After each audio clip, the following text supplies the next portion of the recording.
888-72323. LA filing number 16-7970.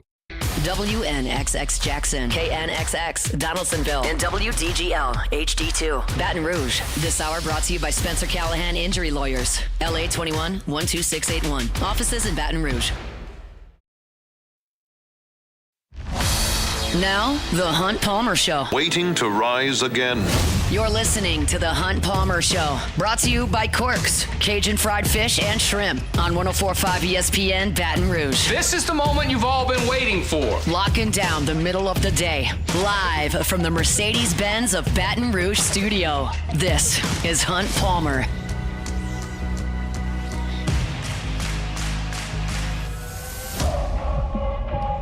Welcome in. Hunt Palmer coming to you from the Mercedes-Benz of Baton Rouge studio downtown in the capital city on this Friday. Means we're brought to you by Corks, Cajun fried fish and shrimp. Got Jacob back and Cassie Spazzali back there on the ones and twos. Fired up, you're here with us to close out your work week. Hopefully it's already in the rearview mirror. If it's not, we'll get you to the finish line here on 104.5 ESPN Baton Rouge. As usual, lots to do on Friday. PrestonGuyTigerBait.com in 15 minutes. I've got thoughts on the Sweet 16 from last night and tonight. We will preview tonight in hoops. Ryan Haydad, Super Talk Mississippi, Thunder and Lightning podcast, covers Mississippi State Bulldogs. He'll join us at 2 o'clock to talk about last night and then moving forward this weekend. We'll talk Saints in hour number 2 and lots on LSU and Mississippi State. That is where we will start today. It's our Genesis opening drive. It's time for Hunt's opening drive, presented by Genesis of Baton Rouge. Well, LSU was supposed to win the game yesterday because Mississippi State was essentially throwing a sacrificial lamb out there in Evan Sierre, and LSU was throwing its ace. And then, honestly, after 4 innings, LSU probably wasn't supposed to win the game. Your ace did not have it. You were in a hole. The wind was whipping out. Mississippi State was looking confident with the sticks. Like, it was not a good look for LSU. And you've got a multi-run deficit. You're probably not going to use your go-to bullpen arms. Like, things were pretty bleak. And you're looking at that situation, coming off of 2 losses, and you've got Pico Khan coming in the next game, and it's like, this is not great. And you found a way to get it done. And before we dive into why or how, you found a way to get it done. And that's a really important thing. Now, let's start with Cade Anderson, and we'll work through this whole thing. He just didn't quite have it. Todd Walker on the broadcast said maybe it's a day short of rest. Maybe it is. Maybe it's just a case of a guy that just didn't have his best stuff. Because he was just missing, and sometimes missing big, with pitches we have not seen him miss big with. And he falls behind to one of the best hitters in that lineup, in Ace Reese. And Reese runs it out of the yard on a 2-0 pitch. You don't need to go 2-0 to Ace Reese. Puts one inner half, and Reese hammered it. I'm not too concerned with the home run he gave up in the top of the second when the backup catcher hits it out on a fastball over the plate. Like, I want you to throw strikes to the backup catcher. Not a very good hitter. Drives it out of the ballpark. Okay, you're gonna live. But then you get Hunter Hines 2-0. Sorry, it's 2-0 on Hunter Hines. You work it back to 2-2 in the third inning, and you hang a breaking ball right over the heart of the plate. And if you execute a good breaking ball, you're going to strike Hunter Hines out because he strikes out a ton. If you leave a breaking ball up and out over the plate against Hunter Hines, he's going to crush it. And he did. And that's 3 home runs given up in 3 innings by Anderson. And that's just one of those days where you don't have it and they're putting good swings on it. If it's a Mississippi State podcast we're doing here or radio show we're doing here, you're talking about how great the swings were that you took. It's an LSU show, so we're talking about making mistakes and falling behind. But it's both. It's Anderson not making pitches, either falling behind or not putting the breaking ball away. And then it's Mississippi State. It's a pretty good hitting team driving the ball out of the yard. But Anderson never completely buckled. He didn't drop his shoulders. He didn't lose any velocity off the fastball. He just kept grinding and getting outs because he's got to get outs. Yesterday, I did a whole segment on LSU and how they need to parse this thing out. And one of those pieces is Cade Anderson working 6 innings on a weekend. And it was evident pretty early that wasn't going to happen. But he kept working and kept working and kept working, and he did get through 4 1/3 on a night where he really, really, really didn't have it. And the final hitter that he faced was Ace Reese, who they left him in to face because Reese hits left-handed, and Anderson did strike him out swinging. That's when they went to Benj. I tweeted out, like, okay, you're trailing, but you're kind of within striking distance. Like, who do you go to if you're Jay Johnson? And Benj was the right call. He's not one of your top 2 guys, but he's certainly not waving a white flag. And Benj did give up the double to Stevens that scored a run. It was a good swing, but he didn't crater, and then LSU came back in the bottom half and erupted. And that's certainly worth mentioning. I was disappointed that LSU didn't do more damage off of Evan Ciari. I just don't think much of Ciari as an SEC pitcher. I think he was out there, again, as I just mentioned, as a sacrificial lamb. It's a guy with a 90, 91 mile an hour fastball who flips a slider over there, and some of them are better than others.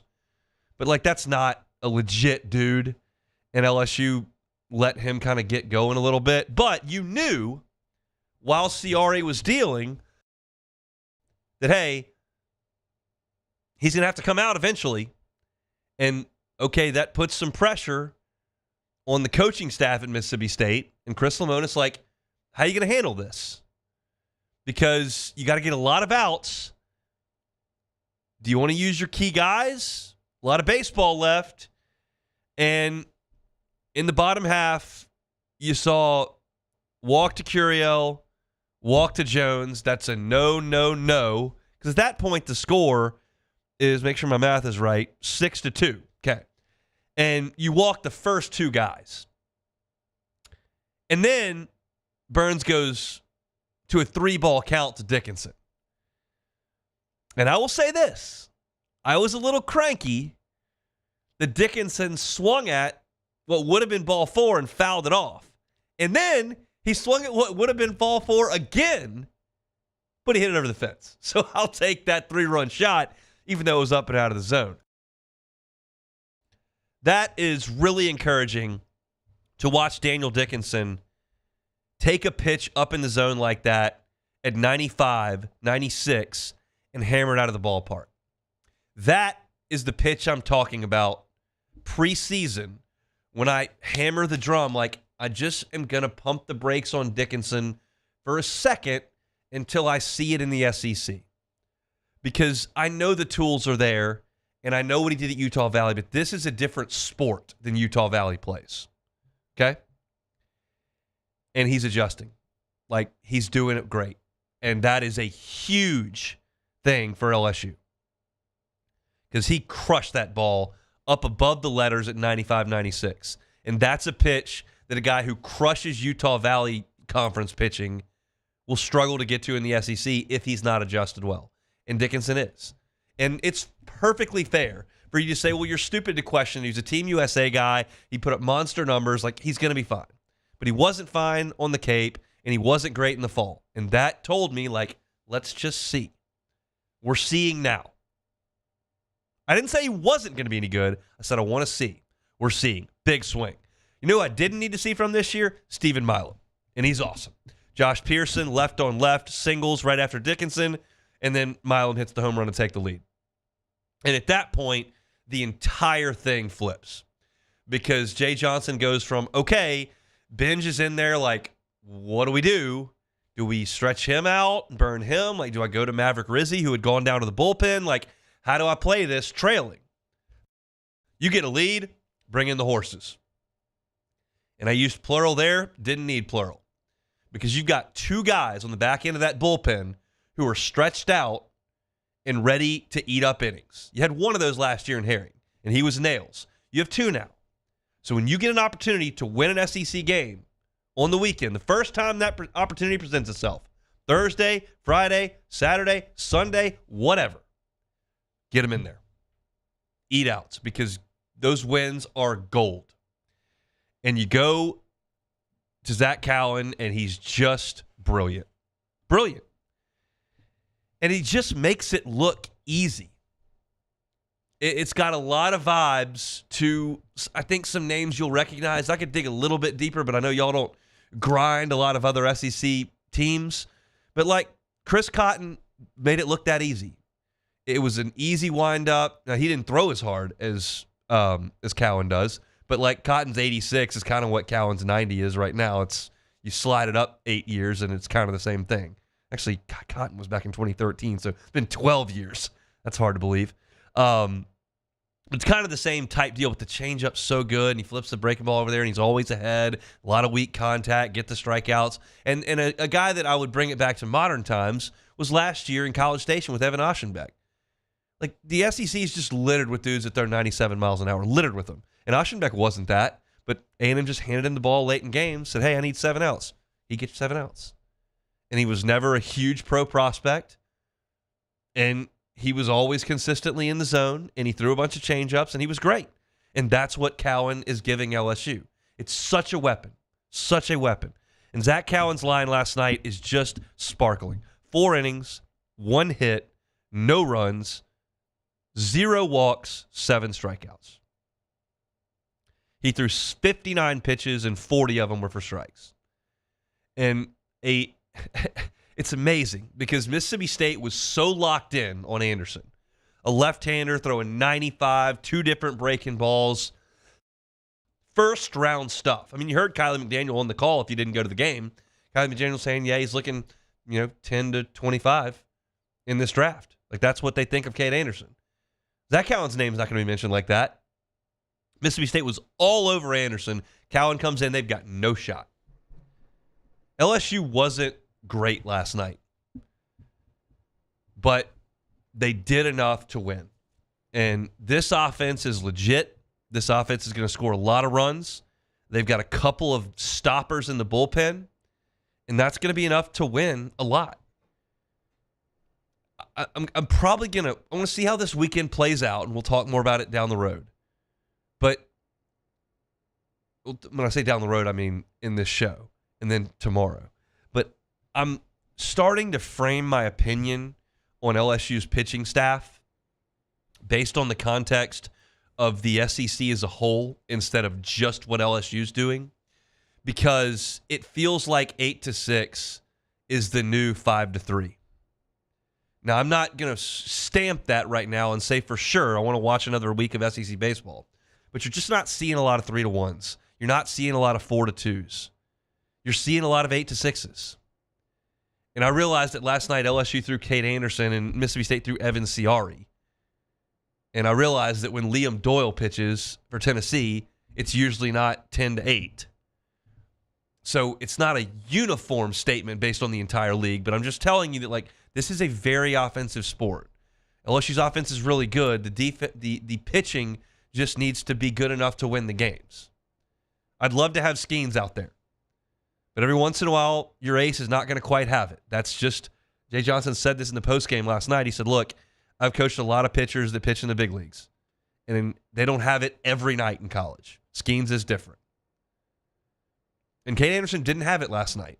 And LSU's offense, and then the bullpen bailed him out. I wanted to ask you a few things about decision-wise. Yes. Bunting Stanfield in the 5th with 1 out, and then sending the Squeeze guy home. play, Yeah. I'm good with. Okay, and then Didn't execute it. Okay, but what about, and then also Double steals. Was Cowan's pitch count already too high after the 8th to where you could maybe throw someone else in the 9th and then he could come back on Saturday, or was he already too high to worry about that? I'll frame it another way.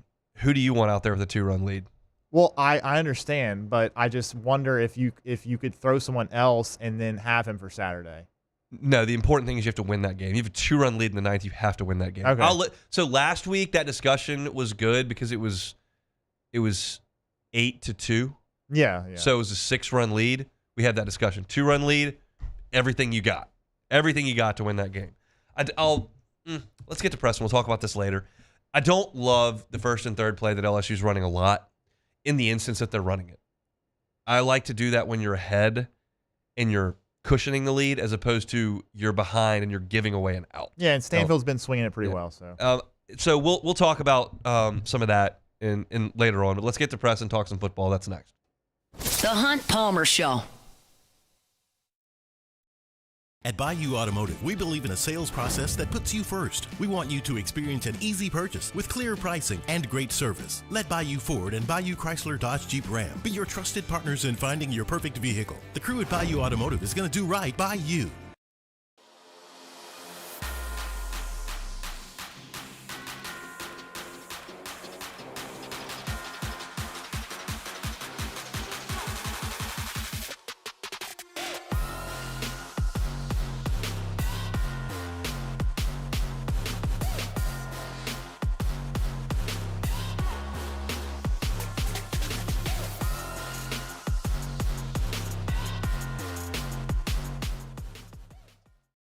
At Bayou Automotive, we believe in a sales process that puts you first. We want you to experience an easy purchase with clear pricing and great service. Let Bayou Ford and Bayou Chrysler Dodge Jeep Ram be your trusted partners in finding your perfect vehicle. The crew at Bayou Automotive is going to do right by you. Crime has serious consequences, but anyone can make a mistake. If you find yourself in trouble with the law, know that you have rights, and it's okay to demand them. The law offices of O.C. Brown are here to protect you and your rights. Felony or misdemeanor, DUI or drug charge. No matter what crime you're accused of, you still have rights. Let the law offices of O.C. Brown uphold them. Call 225-343-1111. Your law firm for a lifetime. You work hard every day to pursue a life you love. You put in the time, and it shows.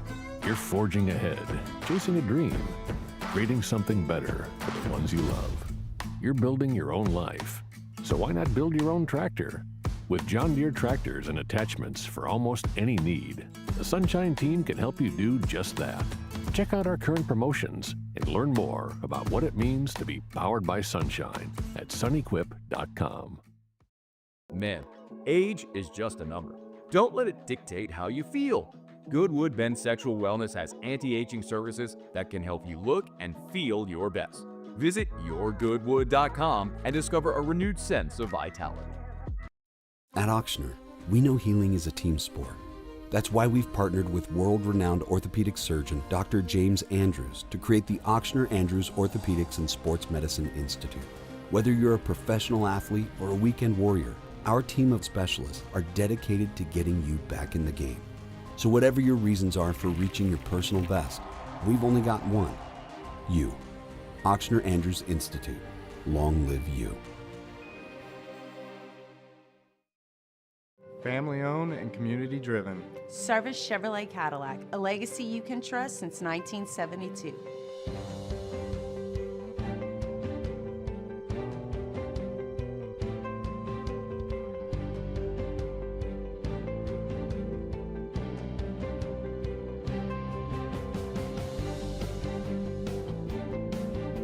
Service Chevrolet Cadillac, our family serving your family. For over 50 years. There it is, the extra mile, on the border of expected and extraordinary, for those willing to go further, like vans customized for work or play, with safety and tech to keep you connected, supported by a 5-star sales, service, and finance team, and backed by the 1-star you know. So go the extra mile. It's never crowded, because so few have what it takes to go there. Mercedes-Benz Vans.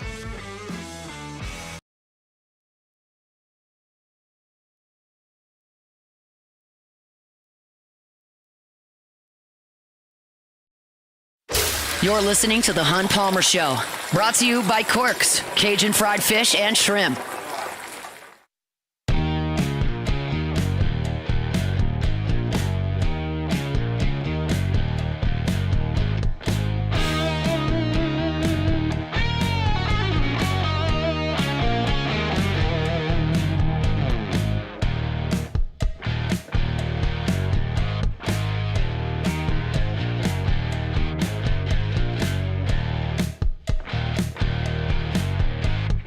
Friday shows brought to you by Corks, Cajun Fried Fish and Shrimp. It's a Lenten Friday. Great time to get on by Corks.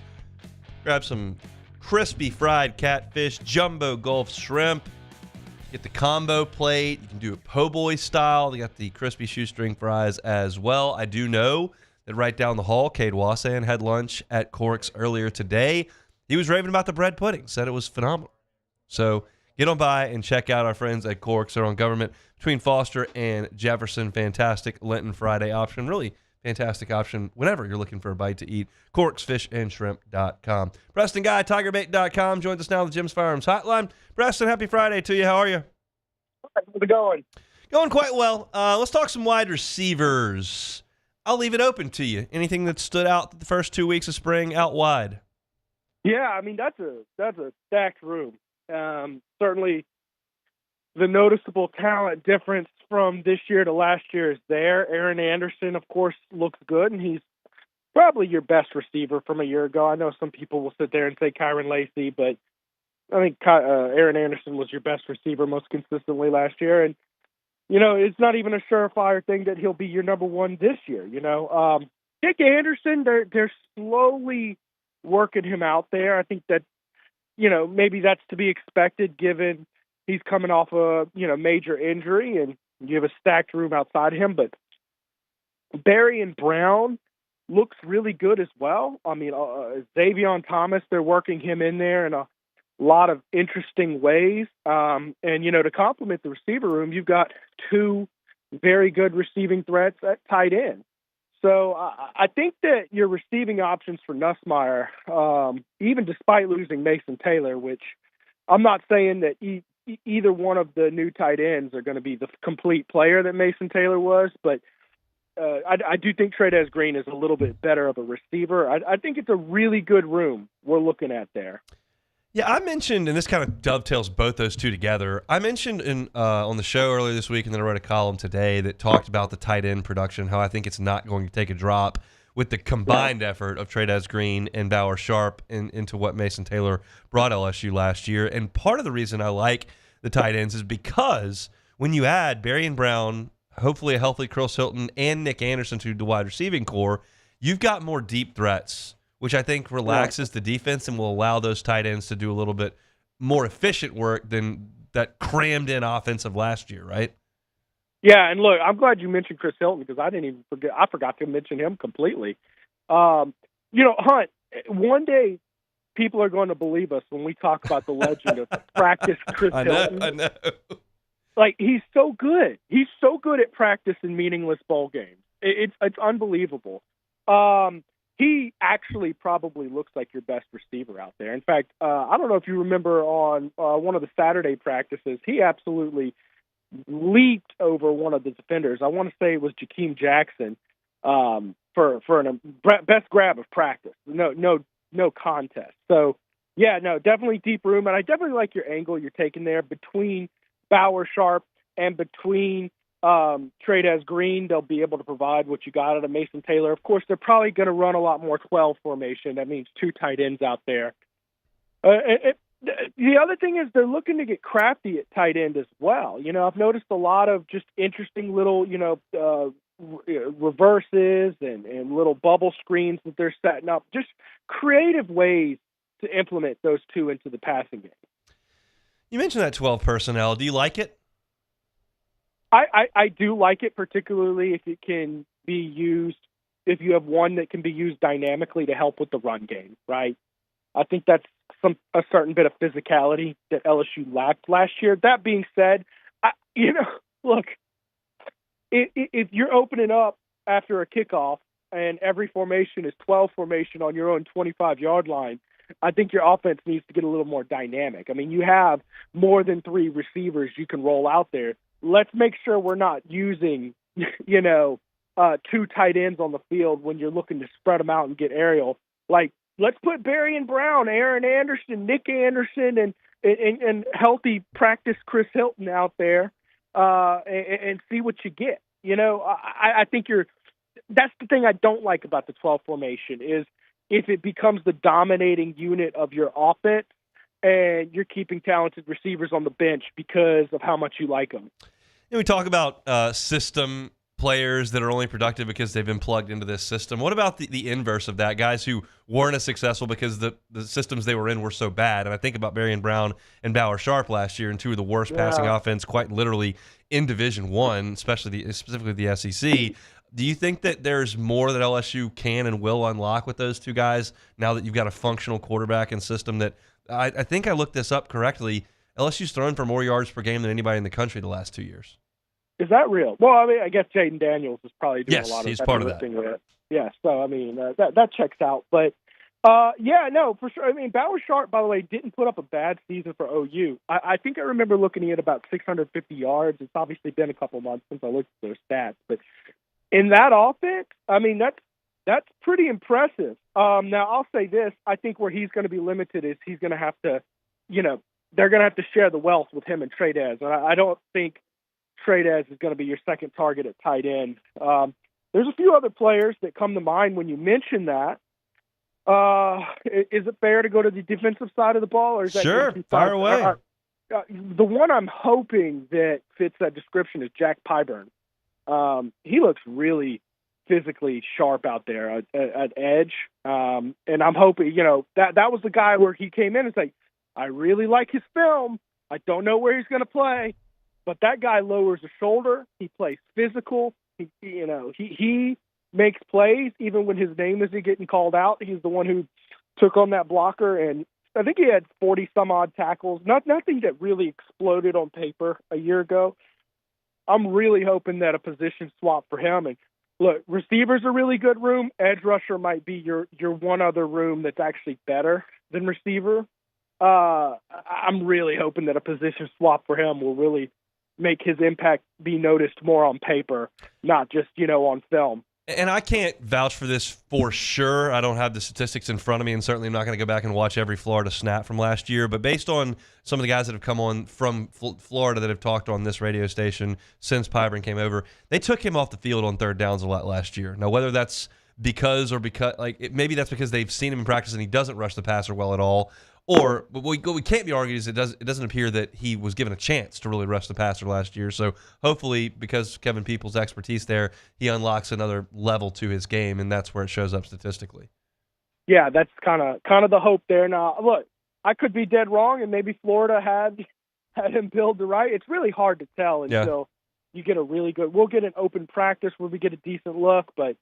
It's one of those things, position swaps, new coach, all that good stuff. It's really difficult to truly project, at least from a media standpoint, with what we get to see until you line up against somebody. That's why we need Coach Prime to make spring games, intramural spring games a thing. Coach Prime just got a new contract that's quite lucrative, so I think he can probably help with you with a number of different things. Last one here, Preston. We appreciate some time. Just big picture on the offensive line. Josh Thompson is now back. Well, not back. He's here. And then you see some shuffling at center when we were watching 11 on 11. So how do you feel about the way that's shaking out right now? Yeah, a lot of movement on that offensive line. In fact, we've seen Josh Thompson out there at right tackle. Mostly, I haven't actually seen him play much guard at all. I don't know if you've seen something different there, but that caught me off guard. But it's very clear to me that the offensive line is an experiment right now, and they're just looking to kind of see what unit gels the most. This actually kind of reminds me of, remember 2022, we had no earthly clue who was going to roll out there and be the offensive line, and then you look up in game one, it's Will Campbell, a true freshman at left tackle. That's kind of reminiscent of where we're at, where it's like they are looking to shuffle a lot of guys, give them different looks at different spots, and see, because it's not just how good you are at your position, it's also how well you play with the guy next to you that matters so much there. No question about it. I think he'll be off for spring break next week, but we'll still be talking. Spring football continues here in a couple of weeks. You can check it all out at tigerbait.com. Preston, Mike, the whole crew do a great job. And Preston's with us on Fridays. Have a great weekend, man. All right, Hunt, take it easy on spring break. I'll do my best. It's Preston Guy, tigerbait.com. It doesn't feel like spring break at my house. A lot of crying. I don't know if much of that there is on probably a lot of that on spring break with some questionable decision making from some folks. That's not why there's crying. You definitely didn't make any questionable decisions on spring break, did you? No, not a single one. No, not a single one to be had there. Step away on that note. We'll talk about Sweet 16. The Hunt Palmer Show. Genesis of Baton Rouge, genesisofbatonrouge.com is the website. Every car that is on the lot is online at genesisofbatonrouge.com. Your buying experience at Genesis of Baton Rouge is going to be luxury in every way. You can go in or you can do the whole thing remotely. either way, you're going to be treated wonderfully. Their guests, you're going to be treated like a guest, not a customer there by their brand ambassadors. You can test drive whatever vehicle that you're looking for, and you can do that on the lot, or you can do that from home. They can bring the car right to you. You can take it a spin around. They'll show you all the bells and whistles, let you know about all the great safety features that have garnered awards like the IIHA Top Safety Picks, Top Safety Pick Plus in some instances. And then if you want to get that car remotely, they can do e-contracts, digital delivery. You never set foot on the dealership. It's part of being a Genesis driver. Every single car comes with a 10-year, 100,000-mile warranty as well. Check out the line of vehicles at genesisofbatonrouge.com. Genesis of Baton Rouge. At Atmos Energy, our smart choice solutions help customers save energy and emissions with rebates up to $500 off high-efficiency natural gas appliances, smart thermostats, and weatherization upgrades. Together, we're fueling our energy future.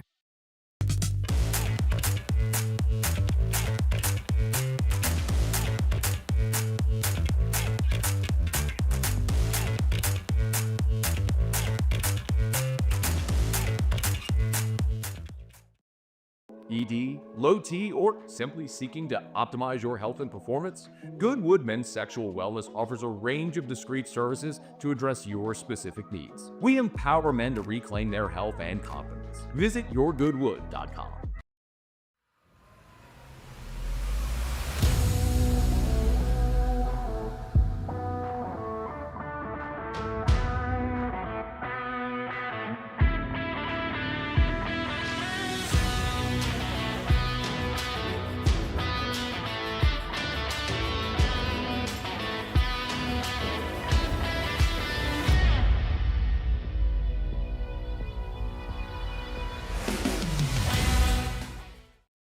At Bayou Automotive, we believe in a sales process that puts you first. We want you to experience an easy purchase with clear pricing and great service. Let Bayou Ford and Bayou Chrysler Dodge Jeep Ram be your trusted partners in finding your perfect vehicle. The crew at Bayou Automotive is going to do right by you.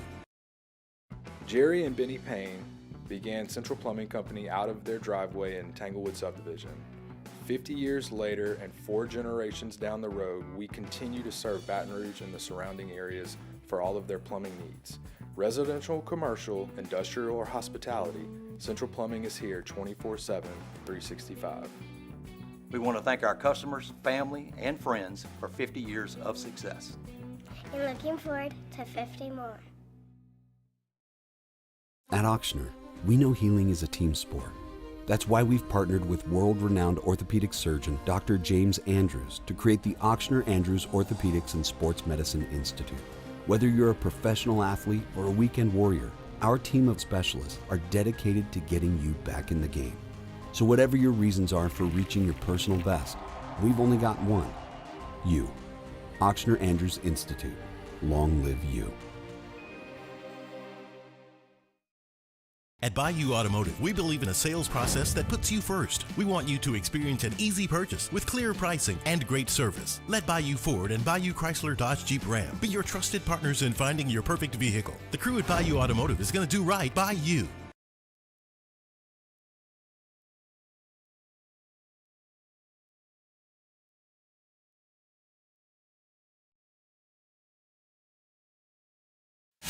This is the Hunt Palmer Show, brought to you by Quirks, Cajun fried fish and shrimp.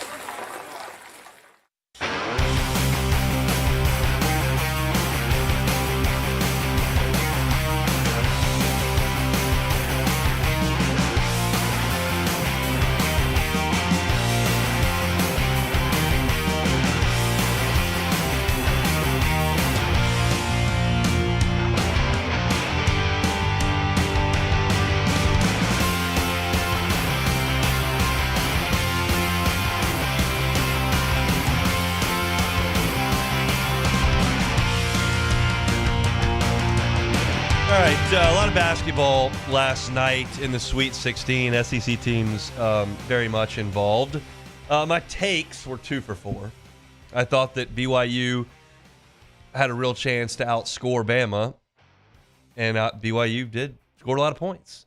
They just ran into one of those Bama flamethrowers, and Bama has that. We all know that Bama has that in the holster at a given point.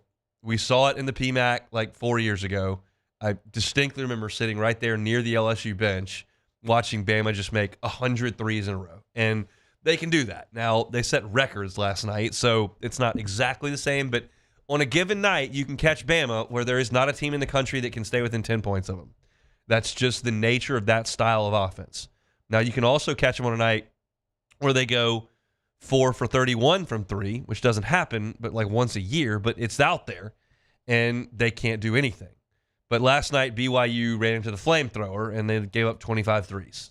Like, that's just, you can't win when that happens for Alabama. So while I was dead wrong in terms of my thoughts on how that game would go, it was certainly with an understanding that Sears and company can do that, and they did it last night. So unfortunately, Bama's going to the Elite Eight, and I need desperately Duke to play its best basketball game coming up tomorrow. So I was wrong on that one.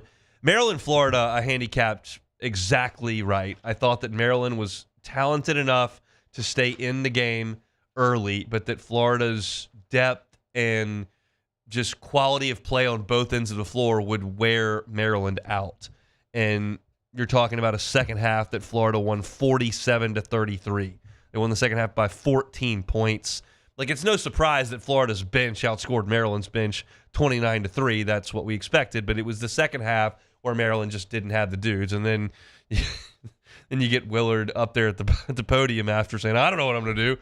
Like, that's not a great situation there at Maryland. It sounds like he may be on the move. But that one was pretty easy to call, and Florida coasted to a win there.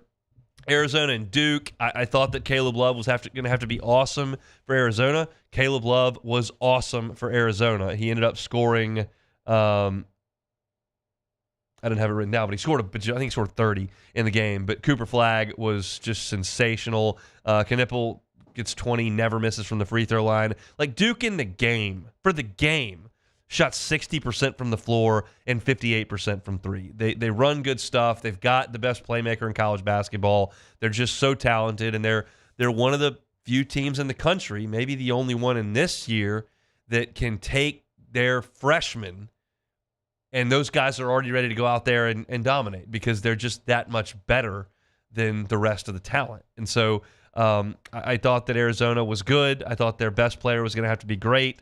But I thought that Duke would probably cover the number, and Duke was awesome in the game, and they move on to the Elite Eight, and that should be an incredible basketball game between Duke and Alabama.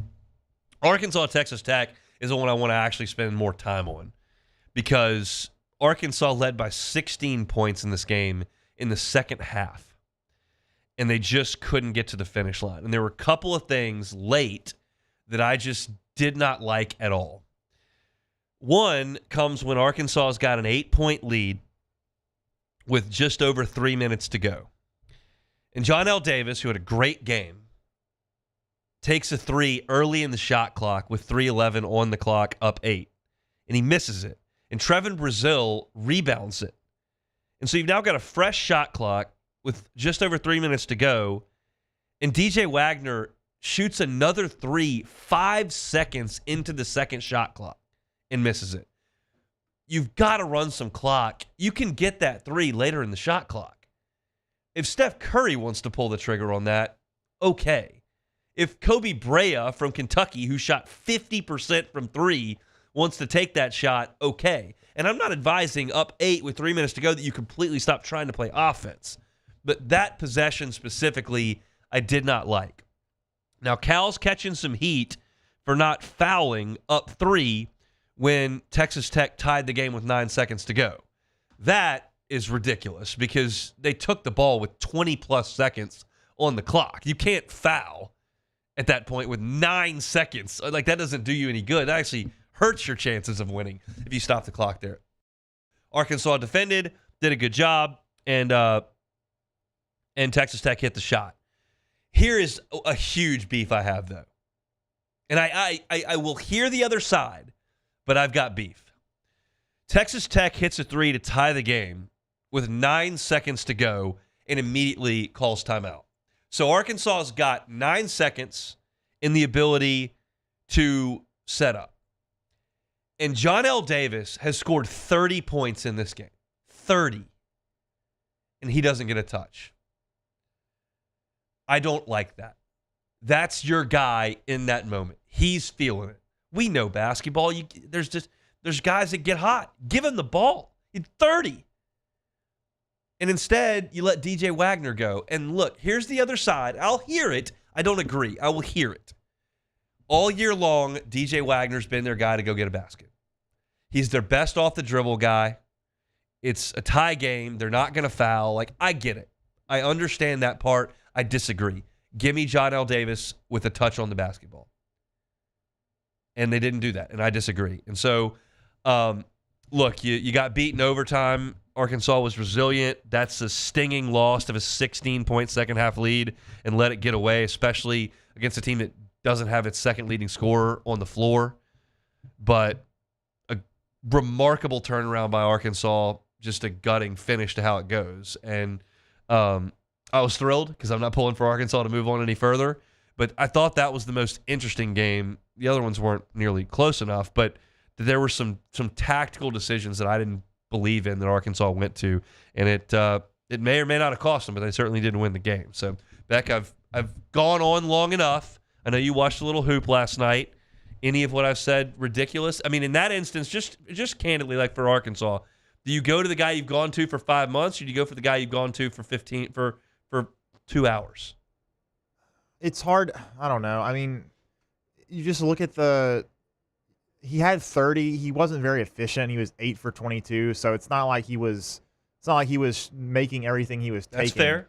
And yeah, DJ Wagner is a guy they've trusted all season. So I'm okay going to either of those guys. Whoever, and I will say, you would hope that with 9 seconds you could get a good look, and it wasn't a bad look, but I would have expected something a little bit better. But again, this is the criticism that Calipari has had in his whole career. He's never been never been one to make great decisions or been able to coach his way out of problems. And Arkansas had a big lead, and they just lost it. So it was just not a great performance by Cal in that instance. But also, it's tough for Arkansas, but they had a good run. So. Did Arkansas have a successful basketball season? Yes, they did. With this being his first year, and they made it to the Sweet 16, I would consider it a success. I would too. I think it's a layered question because it's such a splash when you go get him from Kentucky, and you realize there's going to be a huge NIL push behind it, and there was. You go get Boogie Fland, who's top 10 recruit in the country. You go get Jonas Adu from Tennessee, who'd been a big contributor on good Tennessee teams. You go get Wagner from Kentucky as well that Cal brings over. And you went and got big-time transfers and big-time freshmen. And it started, they were 0-5 in the league. 0-5 in SEC play. And they make the Sweet 16. So I think that's probably, there are very few teams that would be completely disheartened by a Sweet 16 appearance with this group, like with their current group of players. Most of them are still playing, but I think that it probably still stoked some fire in those in Fayetteville to continue to feed the flame with some money and see what they can do. They've got 2 big time guards signed in this class. I think it was a success, even though the pill of swallowing that with a 16-point second-half lead is a lot. So now you got some really good basketball coming up. You got Florida, Texas Tech. I very much favor the Gators in that game, but Duke, Bama is going to be an absolute treat. It's going to be high octane. It's going to be high in terms of offense, and I'm just hoping Cooper Flagg and the boys can get it done. So we'll see. That'll all come your way tomorrow. When we come back, we'll preview tonight's game. Still got to do some LSU football in the second hour. Still got to talk a little LSU and Mississippi State in the second hour. We'll do that with Brian Haydad of Super Talk Mississippi, as well as the Thunder and Lightning podcast. So don't go anywhere. It's a Friday edition of the Hunt Palmer Show. The Hunt Palmer Show. At Auctioner, we know healing is a team sport.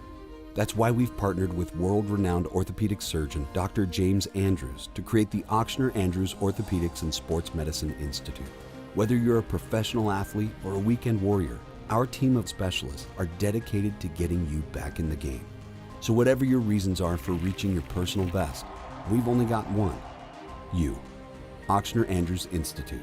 Long live you.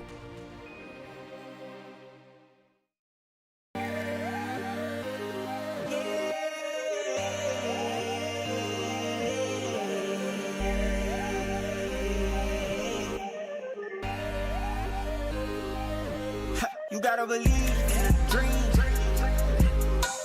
Believe. You gotta believe in a dream. Believe. You gotta believe. Whole team on wild. There it is, the extra mile, on the border of expected and extraordinary for those willing to go further, like vans customized for work or play, with safety and tech to keep you connected. Supported by a 5-star sales, service, and finance team. And backed by the 1-star you know. So go the extra mile. It's never crowded because so few have what it takes to go there. Mercedes-Benz Vans. Men, age is just a number. Don't let it dictate how you feel. Goodwood Men's Sexual Wellness has anti-aging services that can help you look and feel your best. Visit yourgoodwood.com and discover a renewed sense of vitality. Family owned and community driven. Service Chevrolet Cadillac, a legacy you can trust since 1972.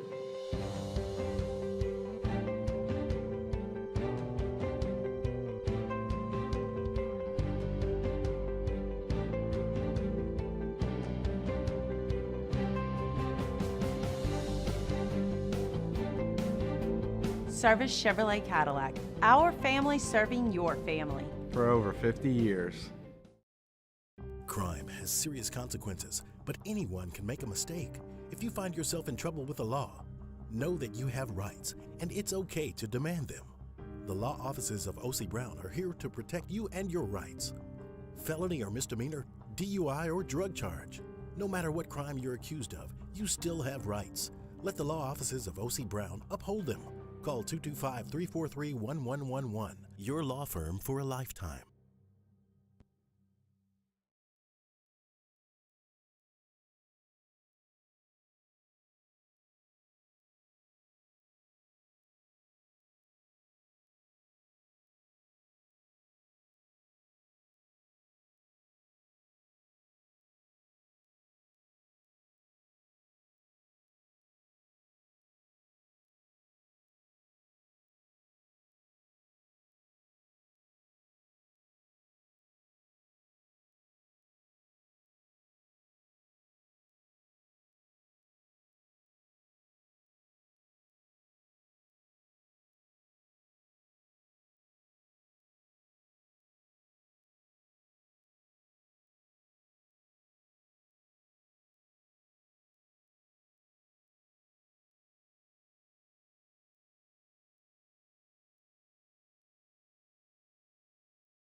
You're listening to The Hun Palmer Show, brought to you by Corks, Cajun fried fish and shrimp.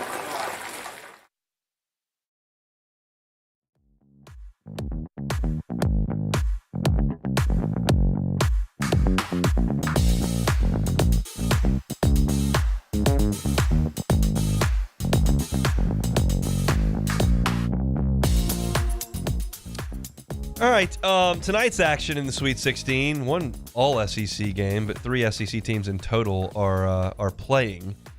4 SEC teams are playing, which is crazy. Like, if Ole Miss beats Michigan State and Auburn beats Michigan, you're going to have 5 teams in the Elite Eight in the SEC, and that does not include Arkansas, who lost in overtime. It's nuts. Ole Miss is playing Michigan State. I know a lot about Michigan State, weirdly, because I studied them a little bit when I was writing a story on LSU.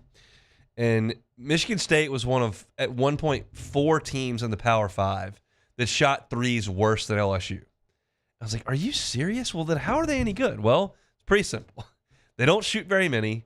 They rebound like absolute mad people, and they make a lot of twos. And they make a ton of free throws. So you mean a Tom Izzo team? Yeah, make a ton of free throws. And this is not a classic Chris Beard team. He doesn't quite have what he had at Texas Tech, where they were like just defensive madmen. They're a little bit better on offense than that, and not quite as good on defense there. But Michigan State is just tough to deal with because they're so good at what they do. So I don't think Ole Miss is going to win that game tonight. I think that Michigan State will win it. That's not a hot take because they're a 3.5-point favorite. But Michigan State's just physical and tough, and they're gonna bring it at Ole Miss, and I like them to win that game. Kentucky, Tennessee, I can very much see either way. They're very different styles. Kentucky's beautiful. Tennessee is a rock fight, and it's just kind of who can impose what will. When they played in Knoxville this year, Kentucky won 78-73. When they played in Lexington this year, Kentucky won 75-64. So Kentucky's won both games. The thought of trying to beat Tennessee 3 times in a year is very difficult for me to try to put my head around, but Kentucky's got to feel pretty good about where they are.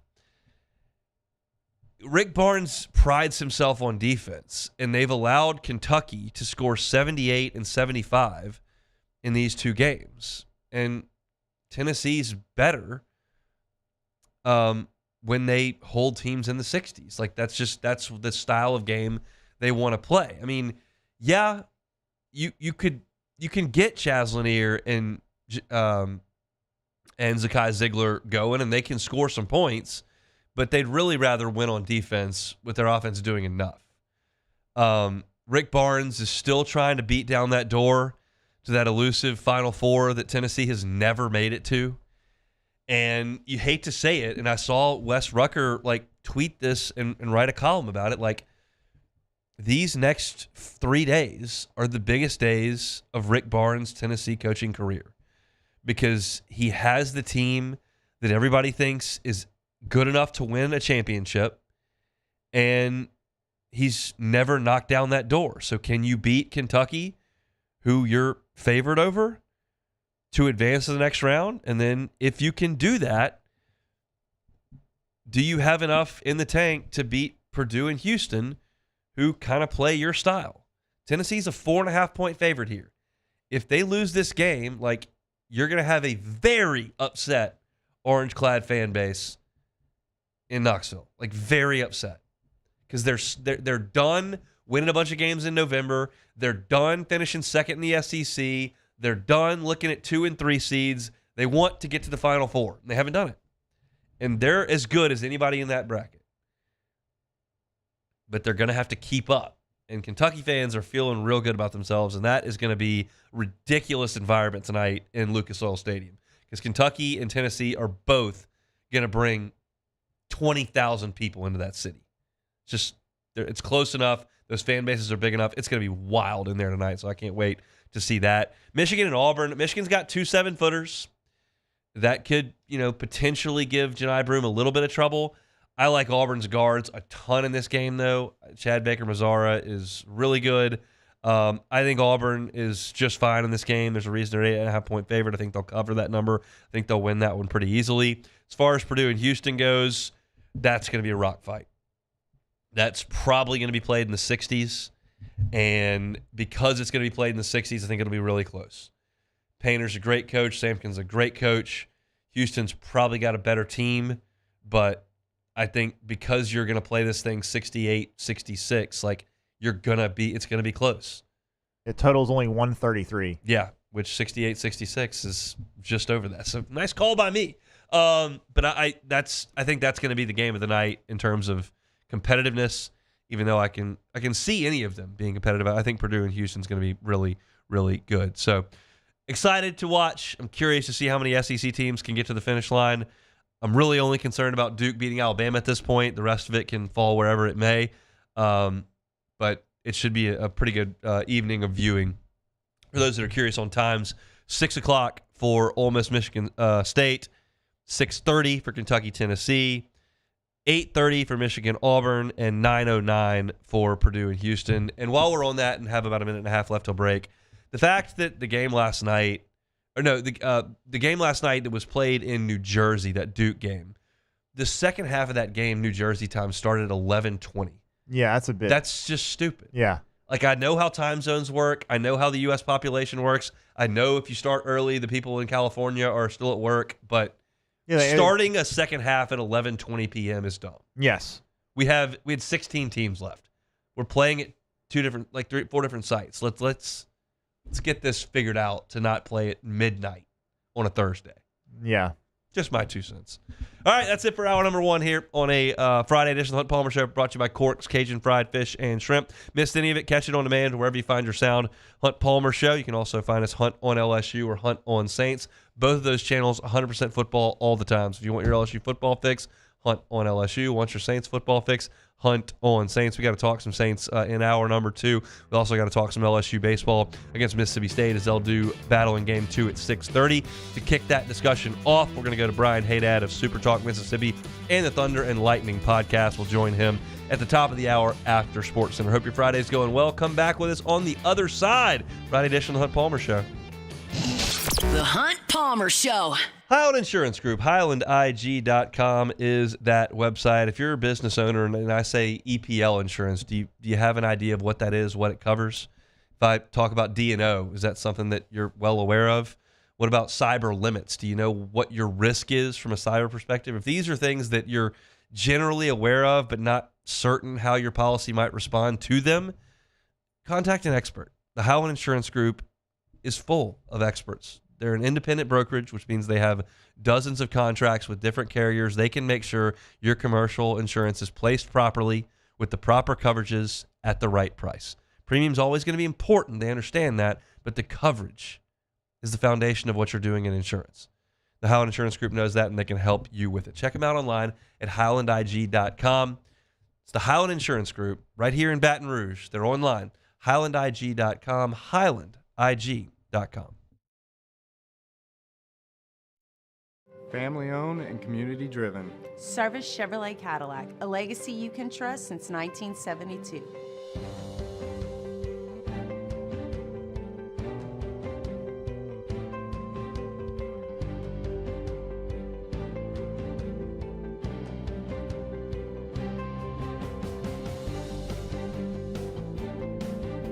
Service Chevrolet Cadillac, our family serving your family. For over 50 years. At Auctioner, we know healing is a team sport. That's why we've partnered with world-renowned orthopedic surgeon Dr. James Andrews to create the Auctioner Andrews Orthopedics and Sports Medicine Institute. Whether you're a professional athlete or a weekend warrior, our team of specialists are dedicated to getting you back in the game. So whatever your reasons are for reaching your personal best, we've only got one. You. Auctioner Andrews Institute. Long live you. The Windsor Senior Living Community in Mandeville, Louisiana is a beautiful, vibrant apartment community geared towards seniors. They are nestled right in the heart of Mandeville, where seniors live a more carefree lifestyle in spacious apartments with the peace of mind that comes from having a little extra help. Call the Windsor at 985-624-8040 to schedule a lunch and tour. Come see how the Windsor can be your passport to peace of mind. ED, low T, or simply seeking to optimize your health and performance? Goodwood Men's Sexual Wellness offers a range of discreet services to address your specific needs. We empower men to reclaim their health and confidence. Visit yourgoodwood.com. Jerry and Benny Payne began Central Plumbing Company out of their driveway in Tanglewood subdivision.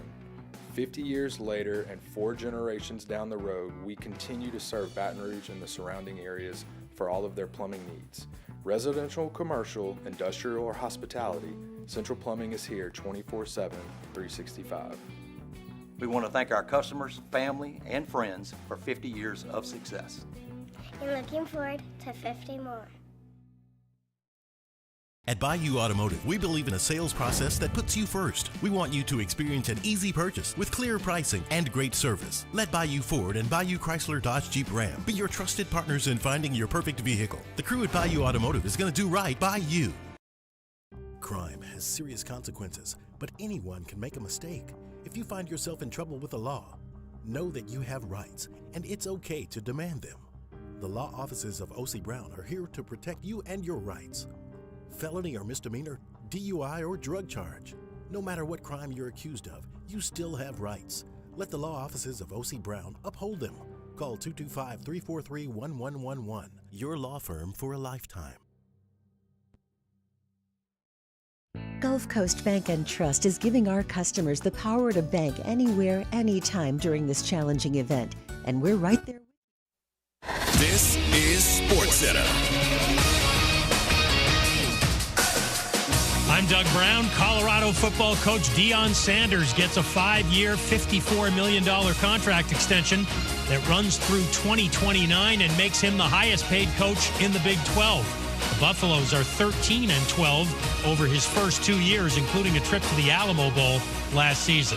The Memphis Grizzlies fire head coach Taylor Jenkins after 6 years. The Grizzlies are 5th in the Western Conference. ESPN's Shams Charania. The Grizzlies just feel they have declined and they've plateaued here in the second half of the season. And their stats in terms of facing teams that are over 500 has not been great. They have lost 9 straight games against teams with an over 500 record by an almost average of 13 points. Shams Charania, the Grizzlies have lost 4 of their last 5 with Ja Morant out due to a hamstring strain.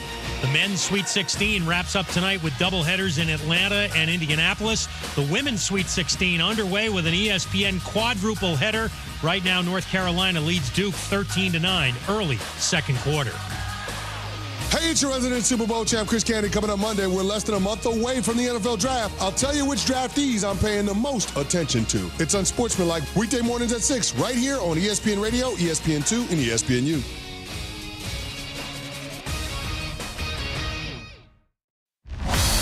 Now, The Hunt Palmer Show. Waiting to rise again. You're listening to The Hunt Palmer Show. Brought to you by Corks, Cajun fried fish and shrimp on 104.5 ESPN Baton Rouge. This is the moment you've all been waiting for. Locking down the middle of the day. Live from the Mercedes-Benz of Baton Rouge studio. This is Hunt Palmer.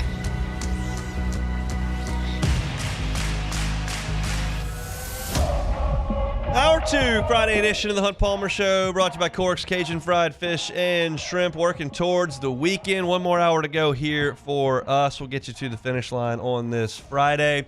Still got some Saints talk and a little bit of LSU and Mississippi State to get to over the next hour, so appreciate you hanging out with us. And we appreciate Brian Haydad for jumping aboard. He of Super Talk Mississippi and Thunder and Lightning podcast, among other things. Good enough to give us a little time to talk Tigers and Bulldogs. Brian, how are you? Doing good, hon. How you been, man? Quite well. What's your confidence level in Coach Izzo getting it done against the Rebels later this evening? Dear 8 pounds, 6 ounce, baby Jesus. I need you. Coach. You didn't answer my question. I don't know, man. Ole Miss is playing really well right this second. They're playing with a lot of confidence. You know, Beard has gone head to head with Izzo before and gotten the win. And just the way things are going right now, I just fully expect Ole Miss to win that game. So I'm just going to hope for the best and expect the worst. How's the Ole Miss confidence? I know you hear a bunch of that as well. Do they feel like they've got a chance to make a push to the Final Four? Have you ever met an Ole Miss fan? You ever met one that wasn't not as many as you? Most confident person you ever met in your life? I mean, yeah, they think they're going to win the national title. All right, we'll leave that right where it is. Let's talk some baseball. I haven't watched every pitch from Mississippi State, but I watched every pitch last night. And I've looked at their statistics, and it just feels like a team that is pretty good on paper, and then it comes time to go win the game, and they don't win the game. And last night, they probably should have won the game, and they didn't go win the game. Is that reasonably on point? Yeah, that's the TV show we keep watching up here in Starkville.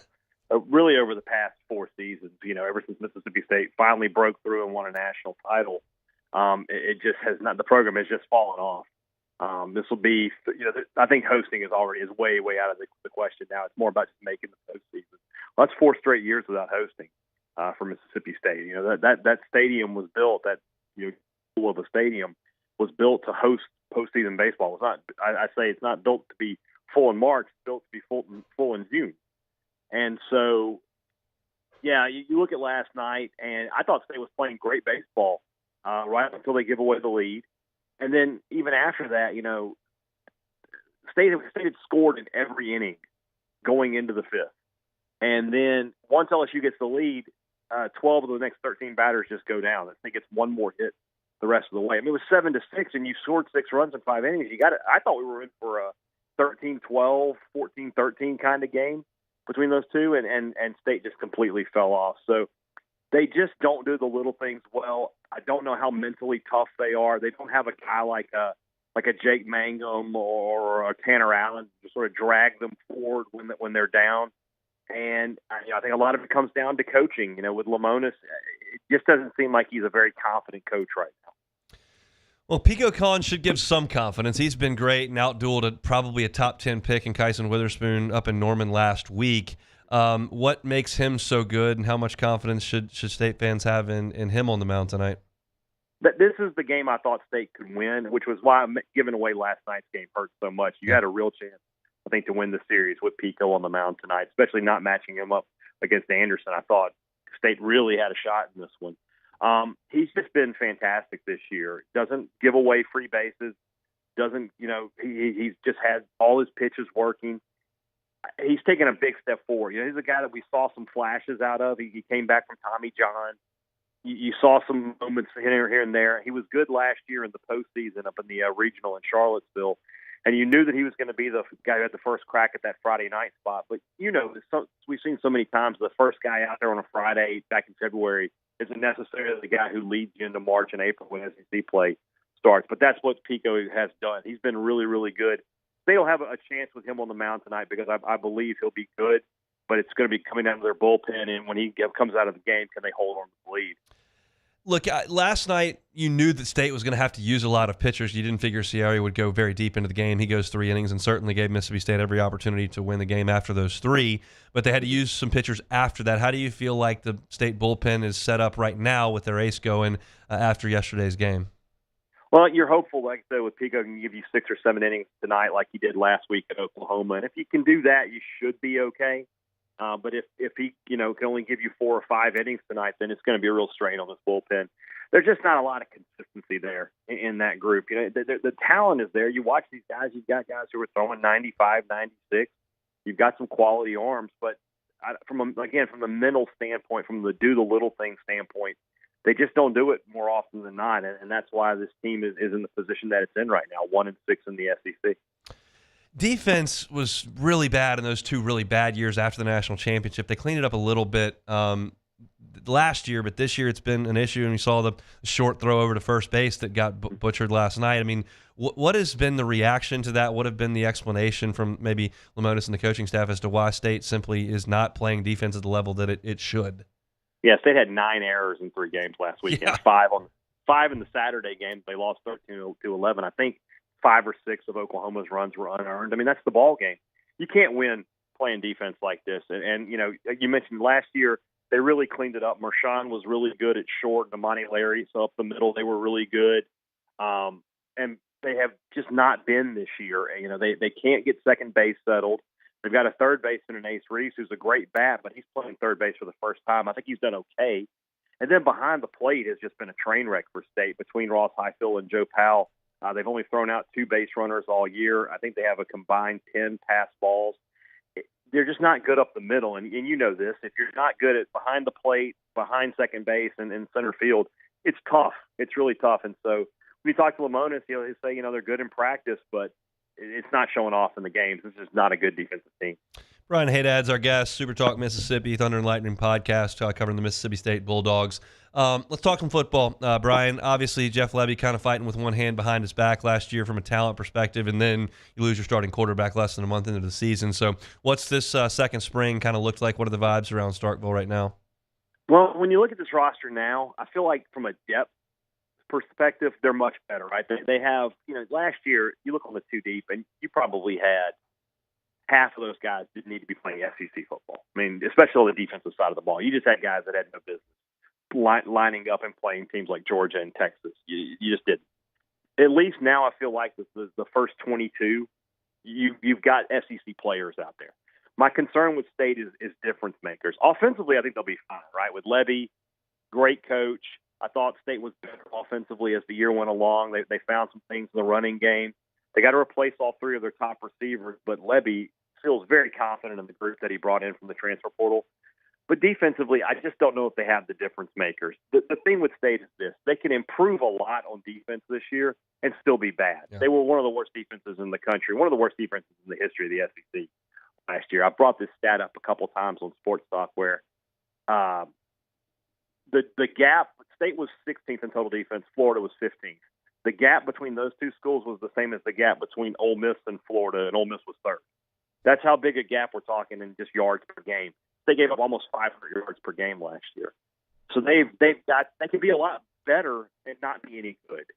So if State can be in the 90s, the 80s of defense, then they might have a chance to go to a bowl game. The schedule, I'm sure you've seen it, it's brutal. They host 4 college football playoff teams and Ole Miss, who was, on the precipice of that. They got to go to Florida, A&M, Arkansas, and Missouri, so none of those games are easy. I mean, he could be a better team and still go 3-9, 4-8. So I'm really interested to see, how much patience Mississippi State's going to give him because they need some of that. I mean, since 2017, he's the 6th head coach, 5th head coach at Mississippi State. That's not a winning formula here. So they need some continuity, but they need some wins as well. So I don't know what the season's going to bring. I don't have a great feel for how good they're going to be. You got a show to do, so one more and we'll get you out. Michael Van Buren comes over to LSU, and he's sitting there behind Garrett Nussmeier. What were your thoughts in watching him last year and what his next 3-4 years could look like in the SEC? I thought as a true freshman he was good. Put into a bad situation where he probably wasn't expecting to play very much. When Chapin goes down, they put him in there. And I thought he performed okay. He looked like a freshman at times, but you see the talent, you see the ability he has. My concern with him with LSU is LSU is such an elite national recruiter. And they had Bryce Underwood coming in until he got, swiped up at the last minute there by Michigan. If Underwood signs with them, Van Buren's looking at it and going, well, I'm never going to play at LSU. So I just wonder who LSU is going to recruit next and if they will recruit over him. But if he's given the chance with the tools that I know that LSU can put around him, I think he can be successful. I don't know if he's a championship-winning quarterback, but I think he can be a very good quarterback. We'll be divided on one screen tonight with LSU and State playing baseball, but we're very much united on the other with Michigan State and Ole Miss. So we'll see if Sparty can get it done this evening. Have a great weekend, man. All right, hon. Anytime. Brian Haydad, Super Talk Mississippi, Thunder Lightning podcast over there. They do a phenomenal job covering Ole Miss and Mississippi State. So we appreciate Brian for giving us a little bit of time on this Friday. They're coming up in 45 minutes with their afternoon show, so we appreciate a little bit of his time here. So let's take a time out. When we come back, I want to talk a little bit more LSU and Mississippi State baseball. We'll get to the Saints at the bottom of the hour. That's next on the Hunt Palmer Show. The Hunt Palmer Show. Genesis of Baton Rouge. GenesisofBatonRouge.com is that website. Every single car that is on the lot is online at GenesisofBatonRouge.com. When you think Genesis, think luxury. When you think luxury, don't immediately go, I can't afford that. You don't know. Luxury vehicles at reasonable prices is the model over at Genesis. Go by and see them. Airline at Piku. Just ask some questions. Get behind the wheel. See the difference. Think you'll be surprised. Genesis is not on everybody's list right now because it just hasn't been around that long. Genesis of Baton Rouge has only been in that location for 2 years. So you probably haven't been by there. Just go check it out. Tell them Hunt sent you by. They'll get you behind the wheel, and you'll see. Every single purchase comes with a 10-year, 100,000-mile warranty. Every purchase comes with 3 years of complimentary maintenance. That's valet maintenance, meaning they'll come get your car, bring it to the dealership, handle it, and bring it back to you. We live in that kind of world now where everybody kind of expects the front porch service. They can do that for you. It's part of being a Genesis of Baton Rouge driver. It's Genesis of Baton Rouge. Find them online, GenesisofBatonRouge.com. Baton Rouge's home for real rock. It's Eagle 98.1. Foo Fighters. Led Zeppelin. AC/DC. Pearl Jam. And the flagship home for LSU sports. Take us anywhere with the Eagle 98.1 app. Eagle 98.1 is the rock station. Men, age is just a number. Don't let it dictate how you feel. Goodwood Men's Sexual Wellness has anti-aging services that can help you look and feel your best. Visit yourgoodwood.com and discover a renewed sense of vitality. At Atmos Energy, our Smart Choice solutions help customers save energy and emissions with rebates up to $500 off high-efficiency natural gas appliances, smart thermostats, and weatherization upgrades. Together, we're fueling our energy future. Family owned and community driven. Service Chevrolet Cadillac, a legacy you can trust since 1972.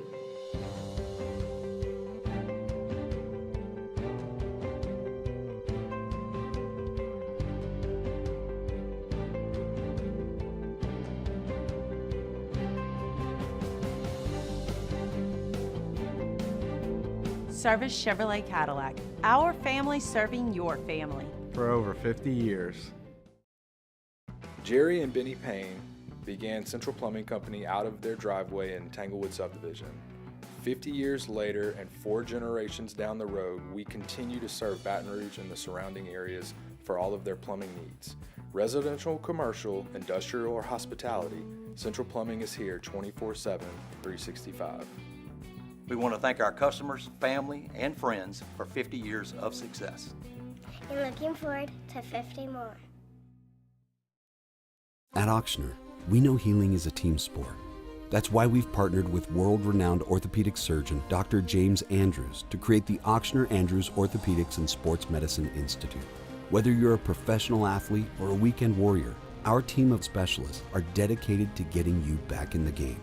So whatever your reasons are for reaching your personal best, we've only got one: you. Auctioner Andrews Institute. Long live you. Crime has serious consequences, but anyone can make a mistake. If you find yourself in trouble with the law, know that you have rights, and it's okay to demand them. The law offices of O.C. Brown are here to protect you and your rights. Felony or misdemeanor, DUI or drug charge. No matter what crime you're accused of, you still have rights. Let the law offices of O.C. Brown uphold them. Call 225-343. This is the Hunt Palmer Show, brought to you by Quirks, Cajun fried fish and shrimp.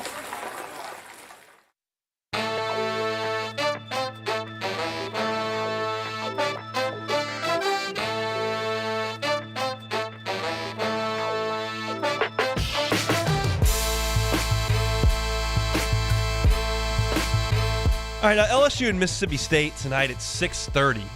So 6 o'clock pregame show over on Eagle 98.1 if you want to listen to that. And I'm interested in this game for a couple of reasons. It's always good to test yourself against an ace. And you're going to get that tonight. Like, Pico Khan is legit. Doesn't mean LSU's not going to score 8 on him in 3 innings. It's very possible. It's not likely, but it's possible. But he's really good. And I want to see how LSU handles that. Now, interestingly, like, Missouri came at you with 3 straight lefty starters. Texas's top 2 guys last week were left-handed. And then you saw their freshman lefty at the end of game 3. So you saw 3 really good lefties last week. And you'll see another one in this game as well. So I'm curious to see how LSU looks against Khan. I'll give you kind of a little scouting report on him. He's 6'4", 200 pounds. He'll have the socks way up above his knees tonight. He's got a smooth delivery, and the ball just kind of explodes out of his hand. It's not a 97, 98 fastball. It's more 92, 94, but it's got that ride to it, and then he throws a really good sweeping breaking ball behind it that is deceptive. And LSU's going to strike out a little bit tonight. He's got that kind of ability. You're talking about a guy who he's got 53 strikeouts and 7 walks on the year, only allowed 8 extra base hits in 35 and 2/3 innings. Texas hit him a little bit in Starkville 2 weeks ago. He was sensational in Norman last Friday. I've talked about this a couple times. I mentioned it in the interview I just did with Brian there previously, that he outdueled Kyson Witherspoon in Norman last week, and we'll talk a lot about Kyson next week. He's going to be a top 15 pick in the draft. He's awesome. And Colin was better last week. So you're talking about a guy that is going to give LSU potentially some problems.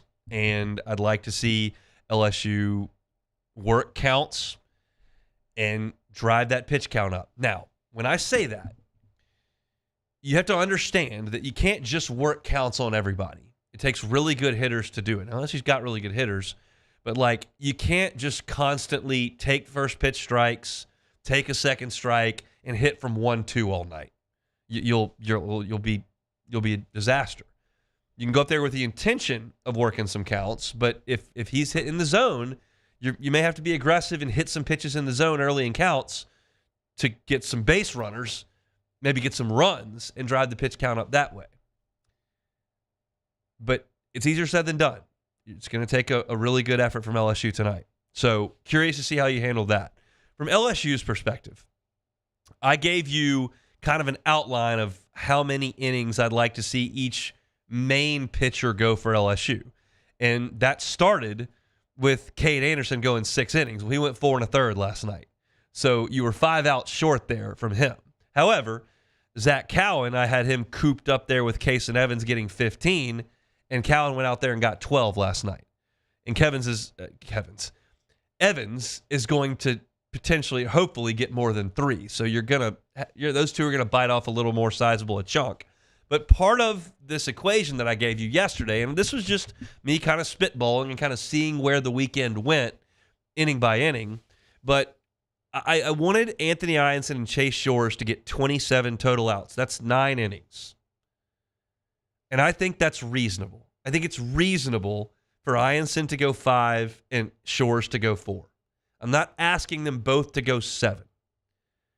But right now, the way LSU's bullpen is throwing the ball, outside of Cowan and Evans, I'm willing to let Anthony Ianson work through some stuff. Now, if he's getting lit up and there are lasers flying all over the ballpark, I'm not saying just leave him in there for the sake of leaving him in there.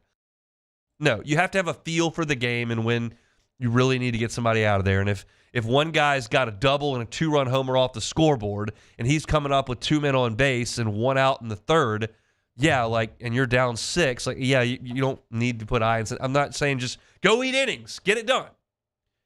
But you really need your second starter to be relied on to give you 5 innings of work in your own ballpark. And I think he can do that. I'm not in a rush to get Maverick Rizzi in the game immediately. I'm not in a rush to get DJ Primo in there to face that lefty in the 4th. I'm not in a rush to do that. Hopefully, sometime in April, you've got 2 guys that really break through out of the bullpen that you can have full trust in to take the ball and go get it. But right now, at least I know with Ianson, he's going to throw it over the plate. And you're not going to deal with free bases and free bases and free bases. Because once you took him out of the game last week, it was a free base walkathon. I want to say there were 7 free bases issued, maybe 8 or 9 free bases issued in the last 5 innings of that game by the bullpen. I don't need that. So I would really like it if, 1, Ianson was sharp, 2, the coaching staff committed to giving him as long a leash as they feel is possible, and 3, seeing it follow through. What's the ideal situation for tonight? Realistically speaking, Ianson for 5, Ware or Rizzi for 1 apiece or 2, Evans for 2. That sets you up with still a reasonable amount of guys ready to go on Saturday in Game 3 in this instance. And you've hopefully got 2 wins. If I'm giving you a scenario where Case and Evans is coming in the game to throw 2 innings, you're planning on winning that game.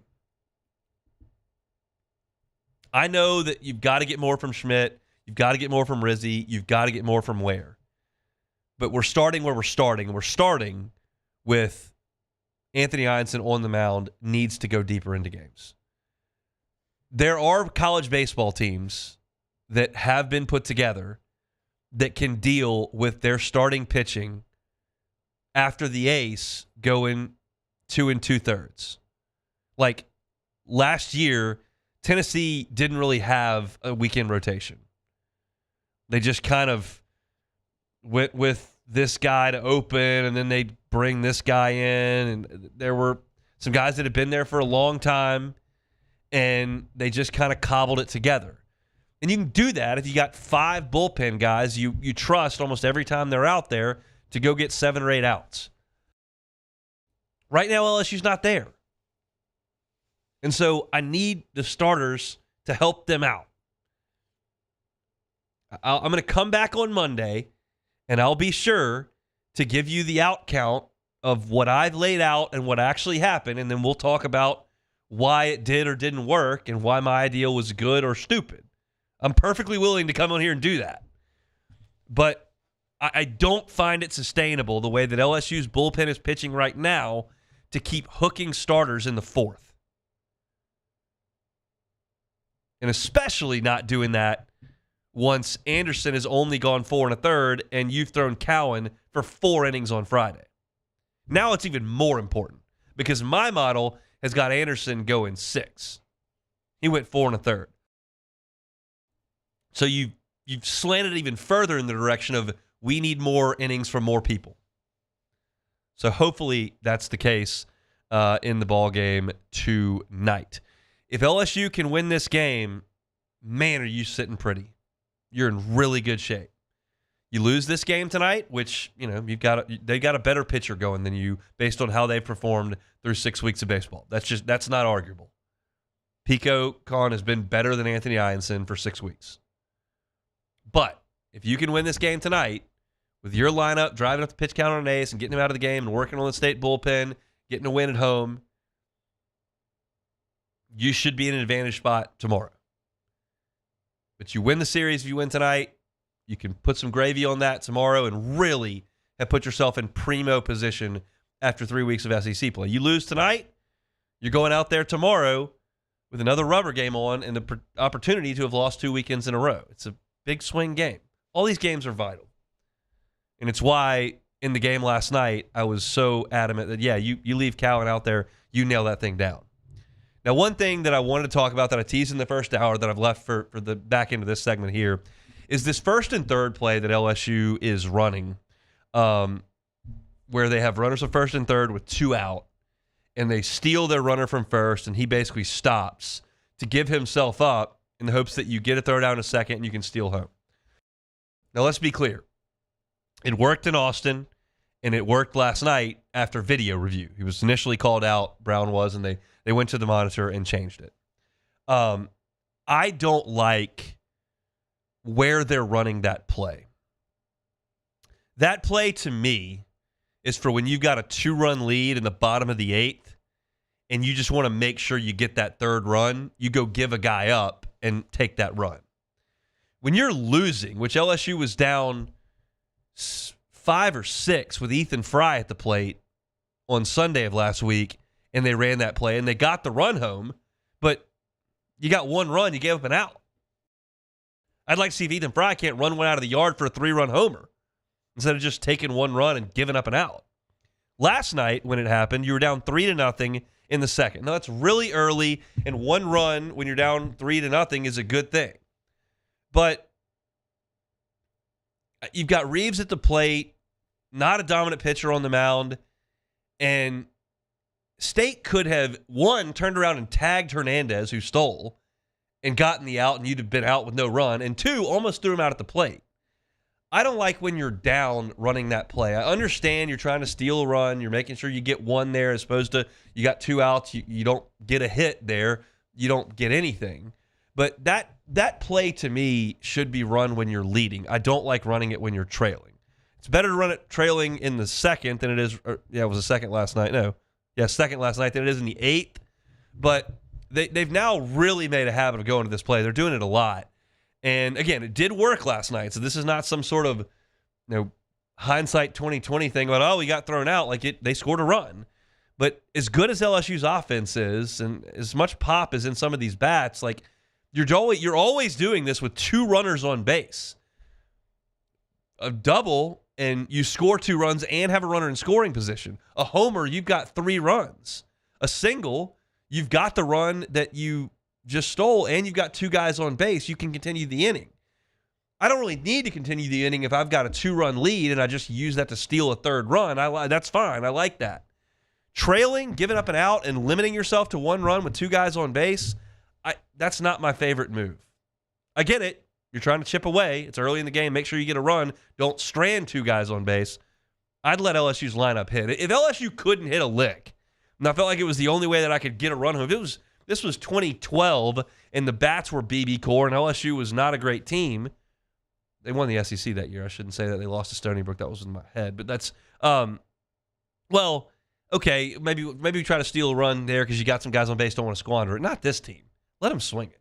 But I'm guessing, just a hunch I have, at 2:30 on game day, Jay Johnson, 4 hours to first pitch, is not locked into the Hunt Palmer show and is probably not going to take my advice. Just my 2 cents on the matter. Speaking of Friday shows, we're brought to you by Cork's Cajun Fried Fish and Shrimp. When we come back, the Saints have had conversations with another college quarterback, not one that I've seen reported elsewhere. We'll talk about that coming up next.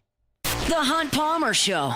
One Bath and Closets. OneBathAndClosets.com is the website. David Duvall and his team, 30 years redesigning and remodeling bathrooms and closets. Safety can be a huge issue in the bathroom, especially as folks age. If there's a loved one in your life that's aging, wants to stay at home, but you feel like maybe in a compromised position in the bathroom, could be a hazardous situation, do what you can to mitigate against that. You can't completely eliminate the risk there, but you can mitigate against it. Non-slip floors, walk-in tubs, showers with benches on them, handrails in slippery areas could make a huge difference.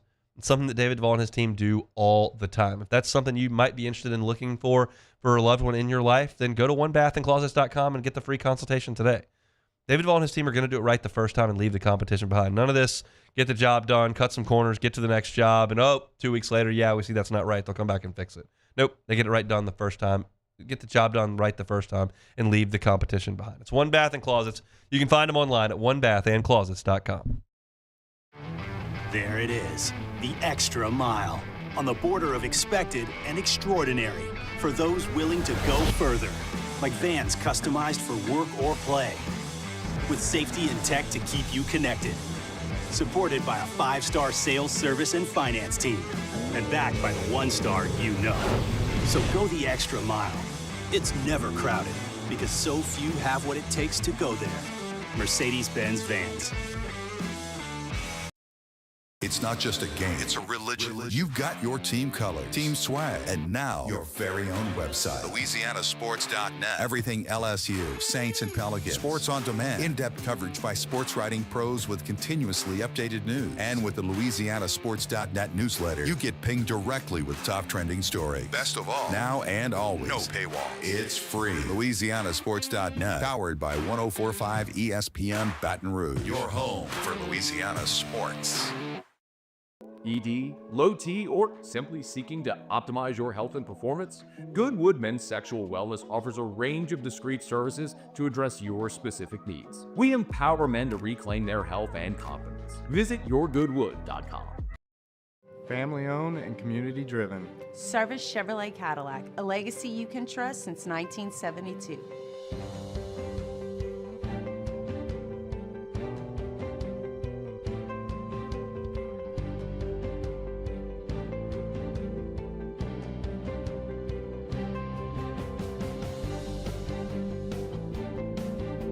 Service Chevrolet Cadillac, our family serving your family. For over 50 years.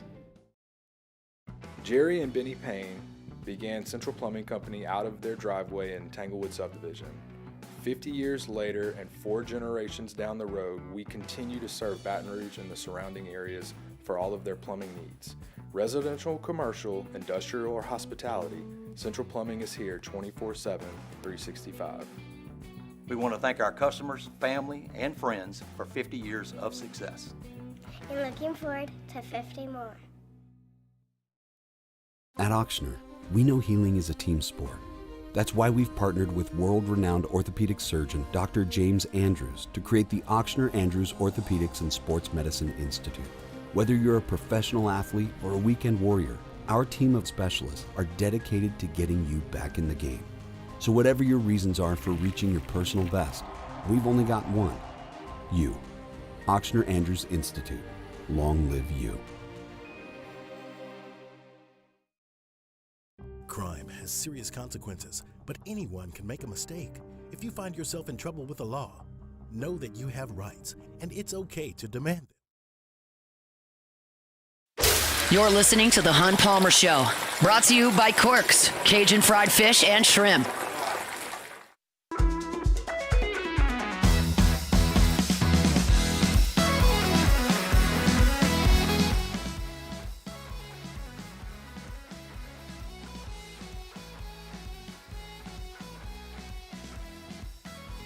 Friday show is brought to you by Corks, Cajun fried fish and shrimp. Going out to the box to do some tailgating. Corks can help you feed a whole crew. You want to feed the office one day, birthday party coming up, whatever the occasion may be. If you need to feed a crew, Corks can always help you. Big trays of that crispy fried catfish, jumbo Gulf shrimp, crispy shoestring fries. You got your honey butter rolls as well. And we were just talking to Kay Watson. Great desserts over there at Corks as well. They're on Government between Foster and Jefferson. Fantastic, fantastic stuff. Check out the menu, corksfishandshrimp.com. It is a Lenten Friday. If you're abstaining from meat, Corks is a great option. Great po' boy over at Corks as well. So go check them out today.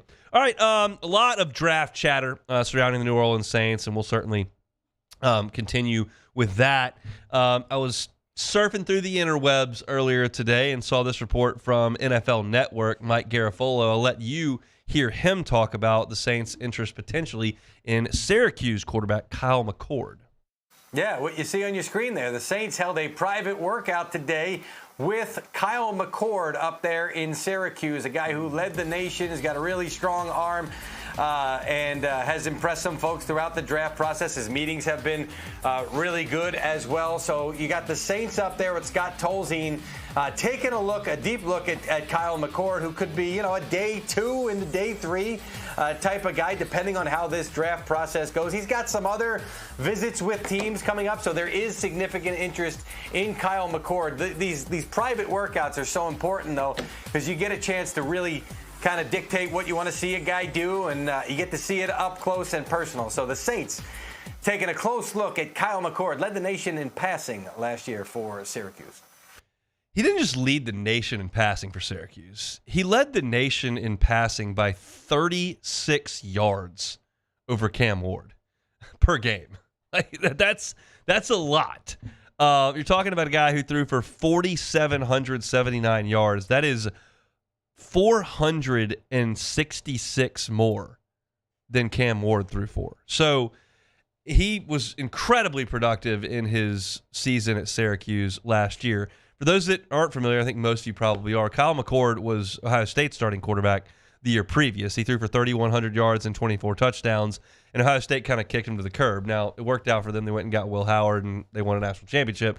But McCord was a 3-year player at Ohio State who started in 2023 and threw for 9.1 yards per attempt in 2023. It was actually not bad at Ohio State, but they lose to Michigan. Everybody freaks out. So he heads to Syracuse and had a super productive senior year.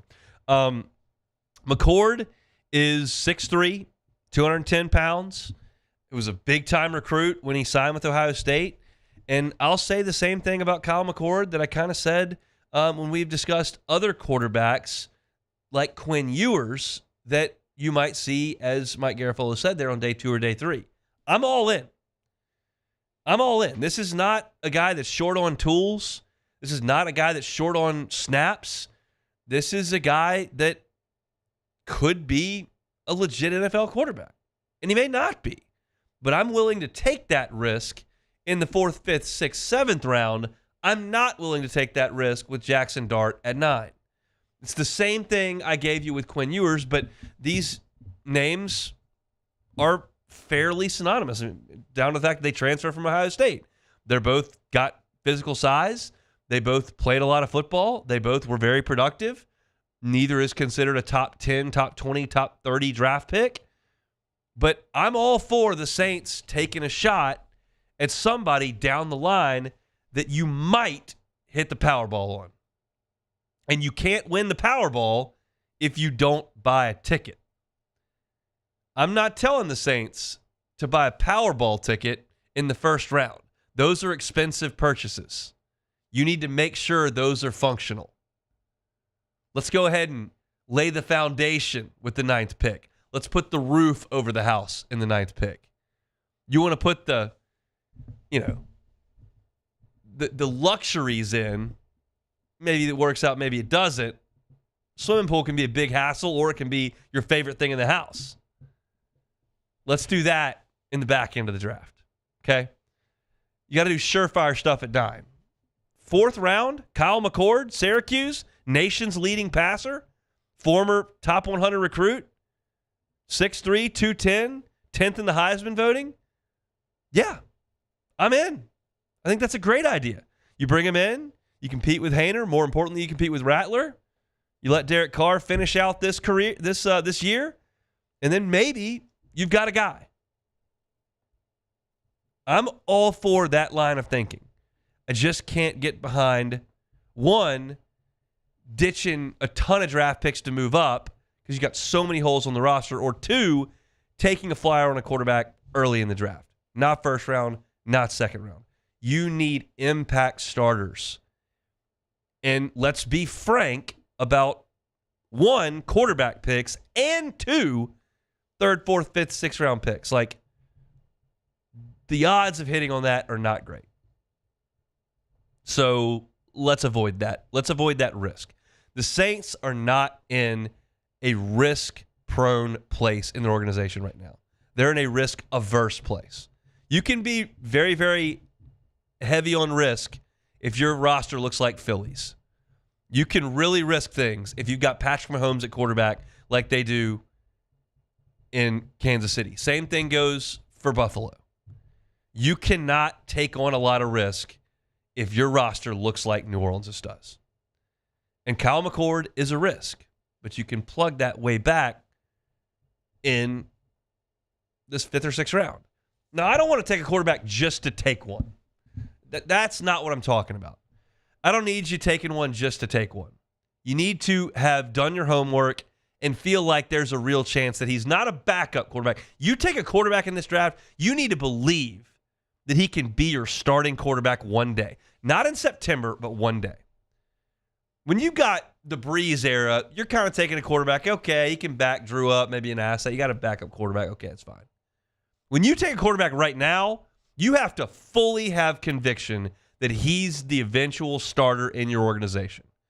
So don't just take the guy from Wofford, or they probably don't have a football team, in the 7th round just because I will see. But if you want to take the guy from Ohio State and then Syracuse or Texas in the 4th round, okay. I've got a list of criteria here that you've got to be involved in. I'm glad the Saints are heavily scouting quarterbacks. I'm glad they're talking to Quinn Ewers. I'm glad they're doing personal workouts with Kyle McCord. It's an important piece to the future of the organization to make sure that you're trying to do everything you can to evaluate the next guy. You've got Rattler in-house. You can still search the college ranks for this upcoming draft. But for nothing that is the 9th pick, 40th pick, that's where you got to go get guys who are going to start on your football team hopefully next year. So I'm in for Kyle McCord from Syracuse and Ohio State. Hopefully Scott Solzien said liked what he saw, and maybe you add him to your draft class in the middle rounds. I like it. We'll see what the Saints decide to do. If you're looking for Saints content, you can always find it on our YouTube channel, Hunt on Saints. That's now available wherever you find your podcast. Just search Hunt on Saints, and you get our Saints content 365 days per year. All right, we'll step aside. We'll come back and close out the week. It's the Hunt Palmer Show. The Hunt Palmer Show.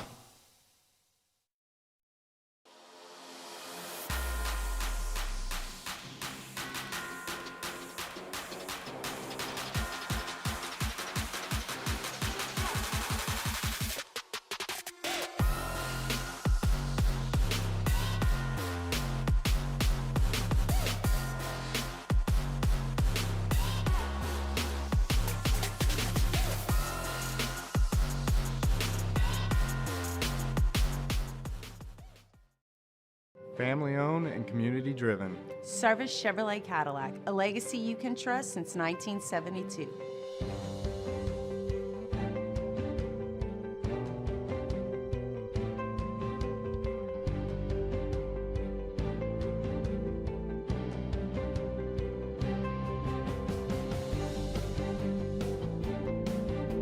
Service Chevrolet Cadillac, our family serving your family. For over 50 years.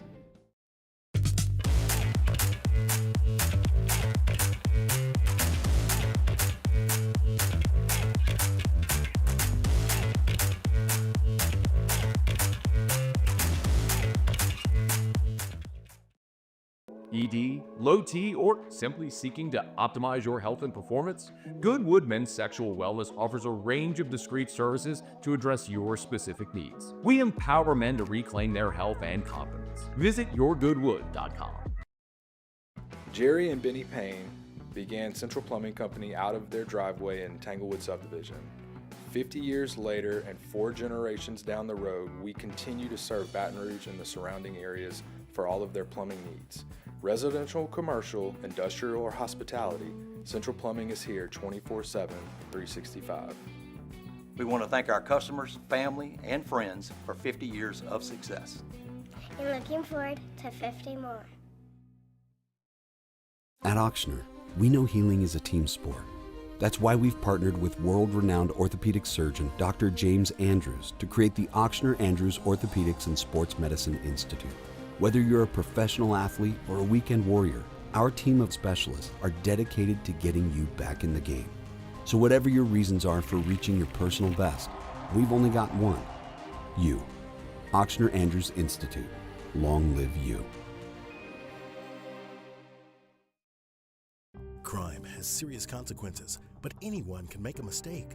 If you find yourself in trouble with the law, know that you have rights, and it's okay to demand them. The law offices of O.C. Brown are here to protect you and your rights. Felony or misdemeanor, DUI or drug charge. No matter what crime you're accused of, you still have rights. Let the law offices of O.C. Brown uphold them. Call 225-343-1111. Your law firm for a lifetime. At Bayou Automotive, we believe in a sales process that puts you first. We want you to experience an easy purchase with clear pricing and great service. Let Bayou Ford and Bayou Chrysler Dodge Jeep Ram be your trusted partners in finding your perfect vehicle. The crew at Bayou Automotive is going to do right by you.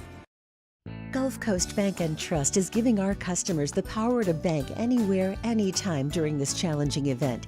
And we're right there with you. Our mobile banking app is a smart way to manage your money and time.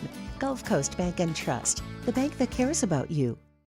When it comes to choosing energy for your family and your home, make the smart choice with natural gas. You can count on efficient and affordable natural gas to keep you comfortable and reduce your environmental impact to help protect our planet. Together, we're fueling our energy future. Atmos Energy.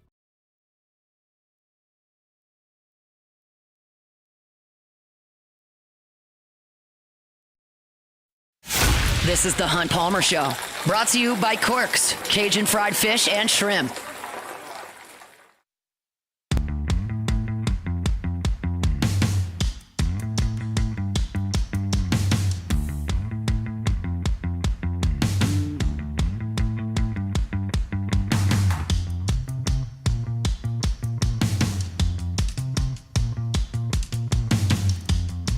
The VEX European Bracket Challenge is rolling right along. Sweet 16 underway, obviously, from yesterday and today. Head over to LouisianaSports.net to see how you're stacking up for the shot at winning the $1,000 grand prize. The most accurate picks overall will take home all of that $1,000. It's the VEX European Bracket Challenge powered by 104.5 ESPN Baton Rouge. And also join LSU Athletics and the Tiger Athletic Foundation for Bayou Tradition's second annual Gala of Louisiana Saturday night featuring Jordan Davis on the field and in Tiger Stadium Saturday, May 3rd. We're giving you on-field access. Register to win a spot at our table at 1045ESPN.com, supporting LSU student athletes' NIL opportunities, and reserve your table at lsutaf.org/events. Kim Mulkey's Tigers -3.5 tonight. How do we feel about that? Pretty good.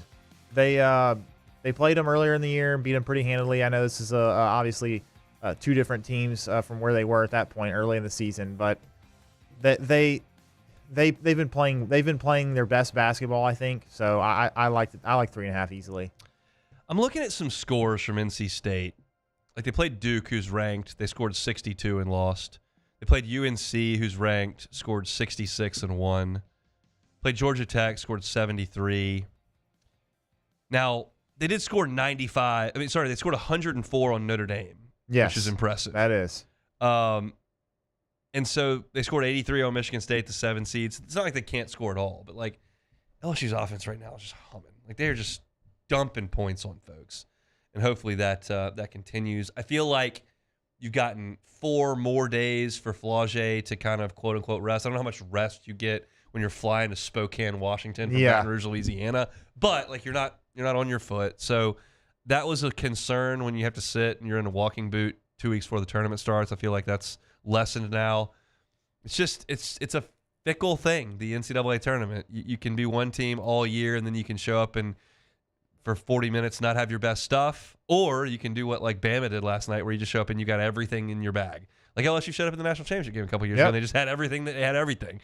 But it's 40 minutes where it could be over, it could be moving on. NC State 16-2 in the ACC, 28-6 overall.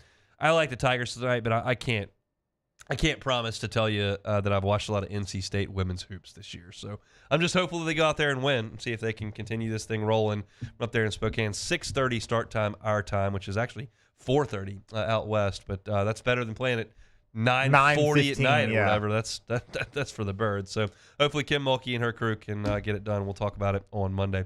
You got any take it or leave it? Yeah. Go.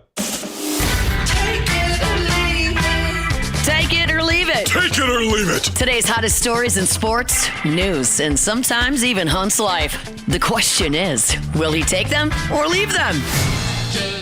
All righty, first one here. Deion Sanders signed a contract extension with the Buffs, 5 years, $54 million. I'm not going to ask you if you take that or leave it. I'm going to ask you if you take or leave Deion being there for 5 more years. Take it or leave it. I'll take it. I'll take it. I think he is a good person for that job because there's low expectation there. I don't think those expectations are going to ratchet up anytime soon. If he just keeps winning 7-8 games, they're on TV every once in a while, game day shows up for something here or there, that's all you need in Boulder. So I think that works. I don't think they're going to be a contender in college football. I think it's a big, big, big deal to lose a first-round quarterback and the number 1 pick in the draft and Heisman winner. He gets credit for recruiting those guys.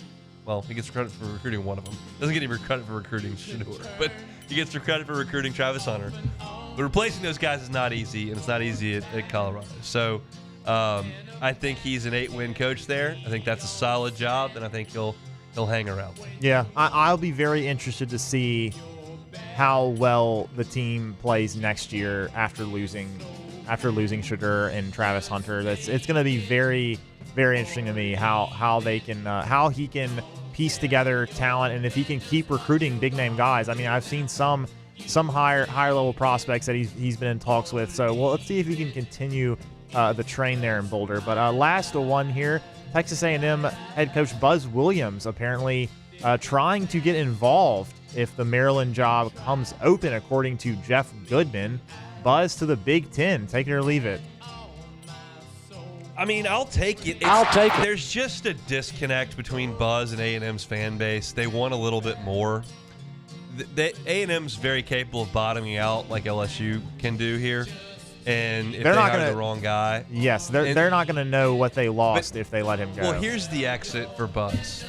They lost 8 seniors when they lost this weekend. 8 seniors, including the program's all-time leading scorer. So, yes, in the portal era, you can go get 8 more. Like, absolutely you can. But it's one of those deals where, like, know when to get out. Yeah. That this could be the time to get out because they could – I would highly anticipate, not even knowing who their coach is going to be next year, I would anticipate A&M takes a step back in the league next year.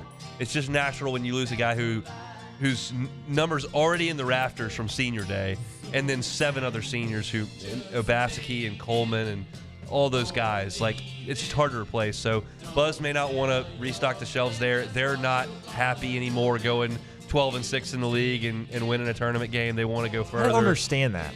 I know Texas A&M have think very highly of themselves and that he's done well there, but it's just not a program where they should have expectations. LSU fans got cranky with Wade.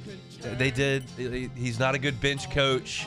Hadn't won at the elite level. Never been to the final. Like, you heard that, and now he's the prodigal son. Like, that's kind of how things go when you lose games. But yeah, I think that he could be, and look, he had success at Virginia Tech. Yeah. That's the same neck of the woods over there, so we'll see.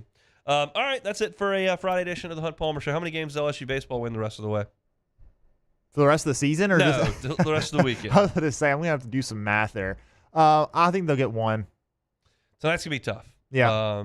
But it's in the box, so you got to hope. And they've done a pretty good job against good pitchers thus far. So we'll see how things go, but I'm excited to certainly watch them. Lot to react to from the NCAA basketball tournament, LSU Mississippi State, LSU and NC State in the women's tournament.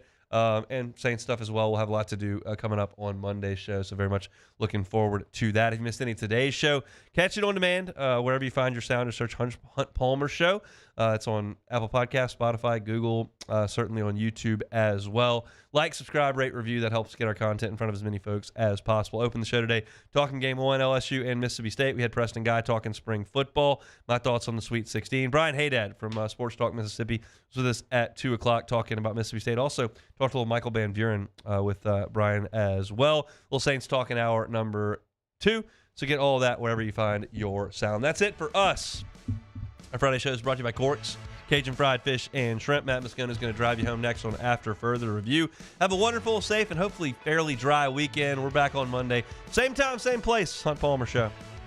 The Hunt Palmer Show.